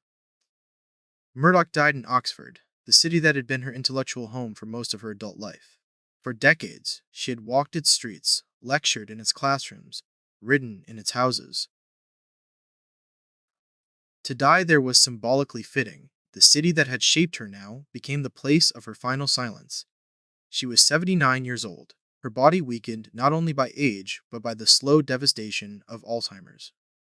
In her final days, she was cared for primarily by her husband, John Bailey, who had remained faithfully by her side through the long decline. The circumstances of her death carried a paradox. Murdoch, who had spent her life exploring the power of language, died largely wordless. Her last years had already stripped her of the ability to write and, eventually, to converse with clarity. For a philosopher who believed that morality begins in the way we attend and describe reality, the loss of language seemed particularly cruel. Yet those closest to her noted that even in silence, something of her essence remained, her gentleness, her gaze, the faint traces of her lifelong habit of attention. The circumstances were tragic, but also strangely consistent with her philosophy that the good is sovereign, beyond our control, present even when our individual powers fail. News of her death prompted an outpouring of obituaries and tributes. Newspapers across Britain and abroad carried reflections on her life and work.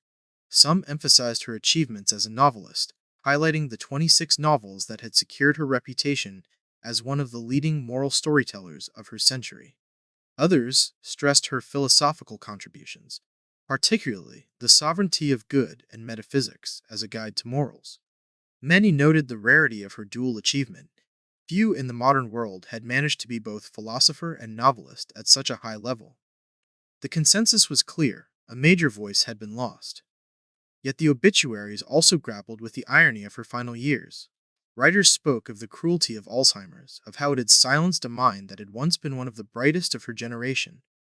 Some framed her decline as a tragic contradiction, the philosopher of attention unable to maintain her own. Others, however, suggested that her final years revealed the resilience of her ideas.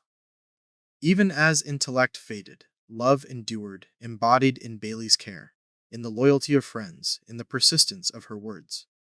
In this sense, her death was not the defeat of her philosophy, but its final demonstration. John Bailey's memoirs, particularly Elegy for Iris, shaped the way her death was publicly understood. Bailey wrote with honesty about the pain of her decline, but also with tenderness about their marriage. He portrayed her not only as a philosopher and novelist, but as a woman of humor, vitality, and complexity. His memoir, published shortly after her death, became a bestseller and was later adapted into the film Iris, 2001.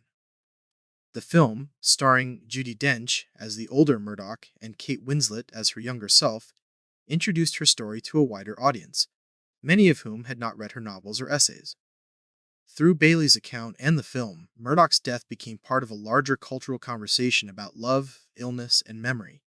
This attention, however, was double-edged. Some critics worried that the focus on her illness overshadowed her intellectual achievements. The image of Murdoch as a brilliant mind undone by Alzheimer's risked reducing her to a symbol of decline rather than remembering her as a philosopher of depth. Others argued that her illness humanized her, reminding readers that even great thinkers are fragile, that mortality spares no one. In either case, her death circumstances forced a confrontation with the vulnerability that had always haunted her philosophy. She had written that human beings are frail, blinded by ego, and oriented toward a good beyond their grasp. Her death gave those words a sobering concreteness. The public discourse after her death also revealed the breadth of her influence. Philosophers debated her place in the canon. Was she to be remembered as a major thinker, alongside figures like Sartre and Wittgenstein, or as an eccentric outsider? Novelists spoke of her as a moral voice in fiction, one of the last to write with such seriousness about love, illusion, and attention. Readers wrote letters recalling how her novels had changed their way of seeing others, how her essays had given them language for their own moral struggles. Murdoch's death reminded the world that her influence was not confined to academic circles, but extended into the lives of ordinary people. Her funeral, though private, was attended by colleagues, friends, and admirers. Bailey's presence was quiet but resolute. He had been her companion through fame and scandal, through illness and silence, and now through death. For those who knew them, the funeral symbolized not only the end of Murdoch's life, but the endurance of a marriage that had weathered extraordinary trials. Bailey would outlive her by several years, continuing to speak of her with devotion, ensuring that her memory remained vivid. The immediate aftermath of her death also sparked renewed interest in her work. Sales of her novels increased, and her philosophical essays were revisited with fresh urgency. Scholars organized conferences and collections in her honor, re-examining her contributions in light of the century's end. Younger readers discovered her through Bailey's memoir and the film, then turned to her books, finding in them a depth that resonated with contemporary concerns. In this way, her death circumstances became a catalyst for rediscovery, ensuring that her voice did not fade with her passing. What makes the circumstances of her death so significant is not only the loss itself, but the way it illuminated her philosophy. She had spent her life insisting that goodness is sovereign, that love is attention, that morality is about vision rather than victory. In her final years, stripped of intellect, she was sustained by the love of those around her. In her death, the endurance of her influence showed that the good she spoke of was not dependent on her individual powers. The good, she might have said, remained sovereign even over her silence.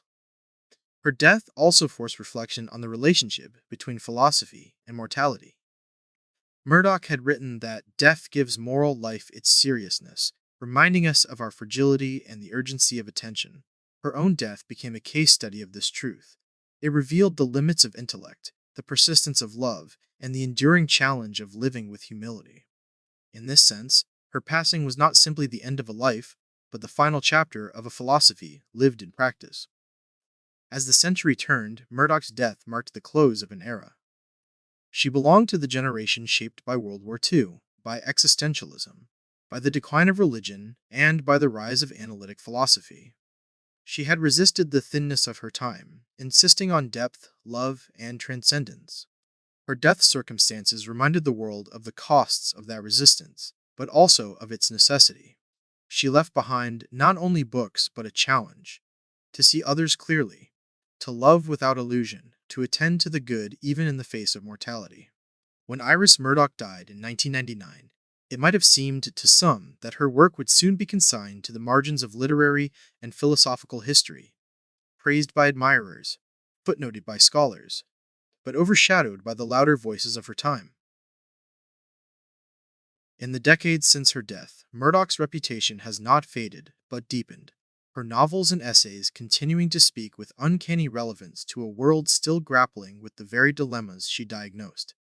Her legacy endures not only in the academy, but also in the lives of ordinary readers who find in her work a way to think, to love, and to live. One part of her legacy lies in philosophy. In the late 20th century, analytic philosophy dominated British moral thought, focusing on the language of ethics, the structure of argument, and the logic of moral reasoning.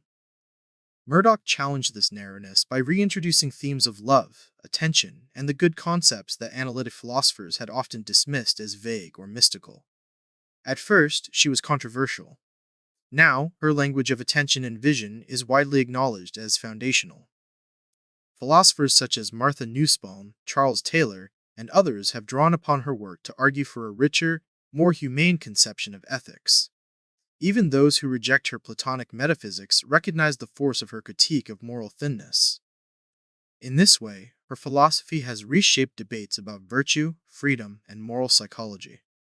Her influence also extends into theology and spirituality, though she herself remained a secular thinker. Religious writers have found in her language of the good a way to speak of transcendence without dogma. Her description of attention as a form of prayer, borrowed in part from Simone Weil, but uniquely developed in her own voice, has inspired clergy, spiritual directors, and contemplatives across traditions. Murdoch provided a bridge between the secular and the sacred, offering a vision of moral seriousness that could be embraced by believers and unbelievers alike. In this, her legacy is one of inclusivity, a reminder that the hunger for goodness is not confined to any single tradition. Murdoch's legacy in literature is equally significant. Her 26 novels remain in print, studied in universities, and read by a broad audience. They are recognized not only for their narrative artistry, but also for their moral seriousness. In an age when much fiction had turned toward irony, postmodern playfulness, or stark realism, Murdoch wrote novels that dare to wrestle with metaphysical questions. Her characters, caught in webs of illusion and desire, continue to resonate because they reflect the struggles of readers themselves. Her fiction refuses easy answers, offering instead a mirror in which readers can see their own blindness, their own striving, their own fragile glimpses of love. This moral density has secured her place as one of the great English novelists of the 20th century. Her novels also serve as living embodiments of her philosophy.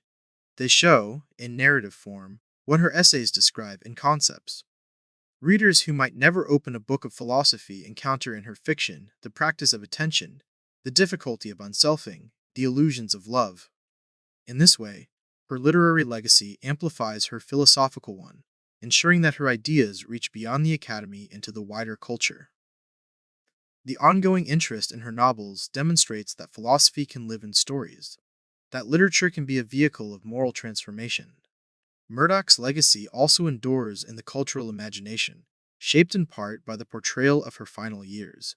John Bailey's memoirs and the film Iris brought her story to a wider audience, presenting her not only as a great thinker, but as a human being vulnerable to illness and sustained by love.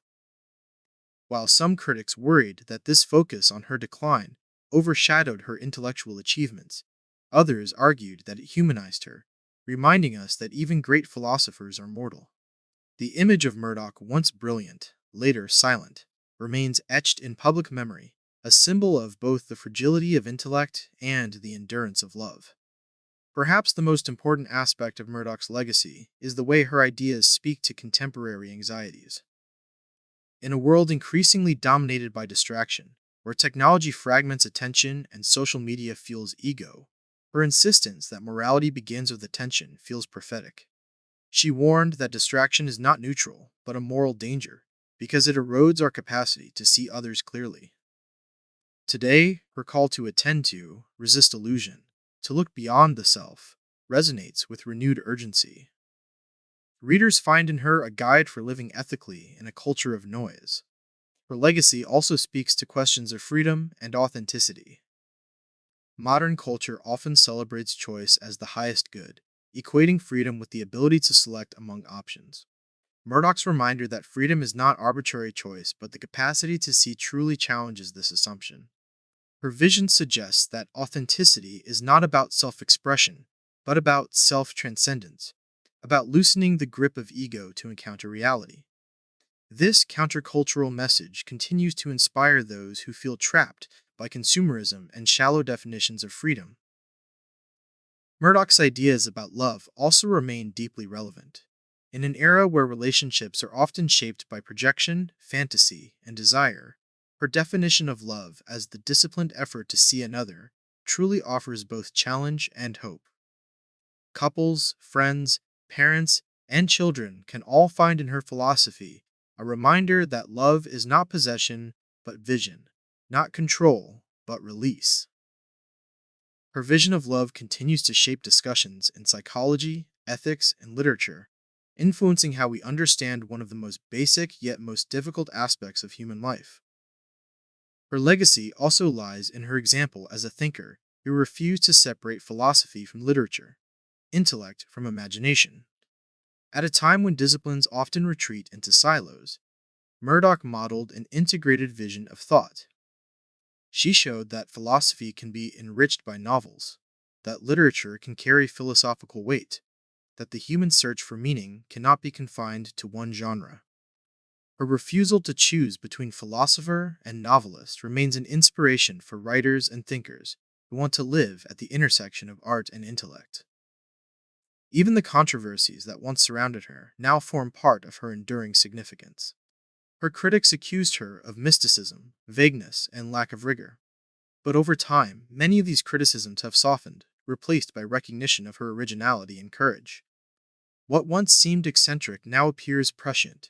Her insistence on the good anticipated a revival of interest in virtue ethics. Her attention to love and vision foreshadowed contemporary discussions in moral psychology. The very controversies that marked her career ensured that her work remained alive, debated, and relevant. Murdoch's legacy can also be seen in the personal impact she had on students and readers. Those who knew her recall her capacity for attention, her ability to make one feel seen and heard. This personal presence mirrored her philosophy, embodying the very attention she described. Her influence thus extends not only through books, but through lives touched by her presence. She was, for many, not only a philosopher and novelist, but a teacher of how to live. Looking back, the arc of her life reveals the coherence of her legacy. From childhood experiences of attention, through wartime crises, through philosophical struggles and personal contradictions, to the silence of her final years, Murdoch lived the very difficulties she described. Her legacy is not that of a flawless exemplar, but of a fellow struggler whose honesty about illusion and striving makes her philosophy credible. She left behind not only ideas, but a way of being, a way of living with humility, with attention, with love, and with orientation toward the good. In the end, Murdoch's lasting legacy is the challenge she leaves to us. Her books remain, but more importantly, her vision endures, that in a world full of distraction and illusion, our deepest moral task is to look outward, to see others truly, to love without possession, and to orient ourselves toward the good. It requires humility, patience, and continual effort. But it is also, as Murdoch insisted, the most hopeful and meaningful task of human life. Her legacy is not simply a set of works to be studied, but a call to live differently, to practice attention in a distracted age, to seek goodness even when it feels beyond our reach. Her death may have closed her voice, but her words continue to speak. Iris Murdoch remains alive in the readers who find in her novels a mirror for their own struggles, in the philosophers who continue to grapple with her vision, in the lovers and friends who strive to see each other more clearly. Her legacy is not only intellectual, but moral, not only cultural, but personal. It is, in the truest sense, the sovereignty of the good carried forward into the lives of those who attend.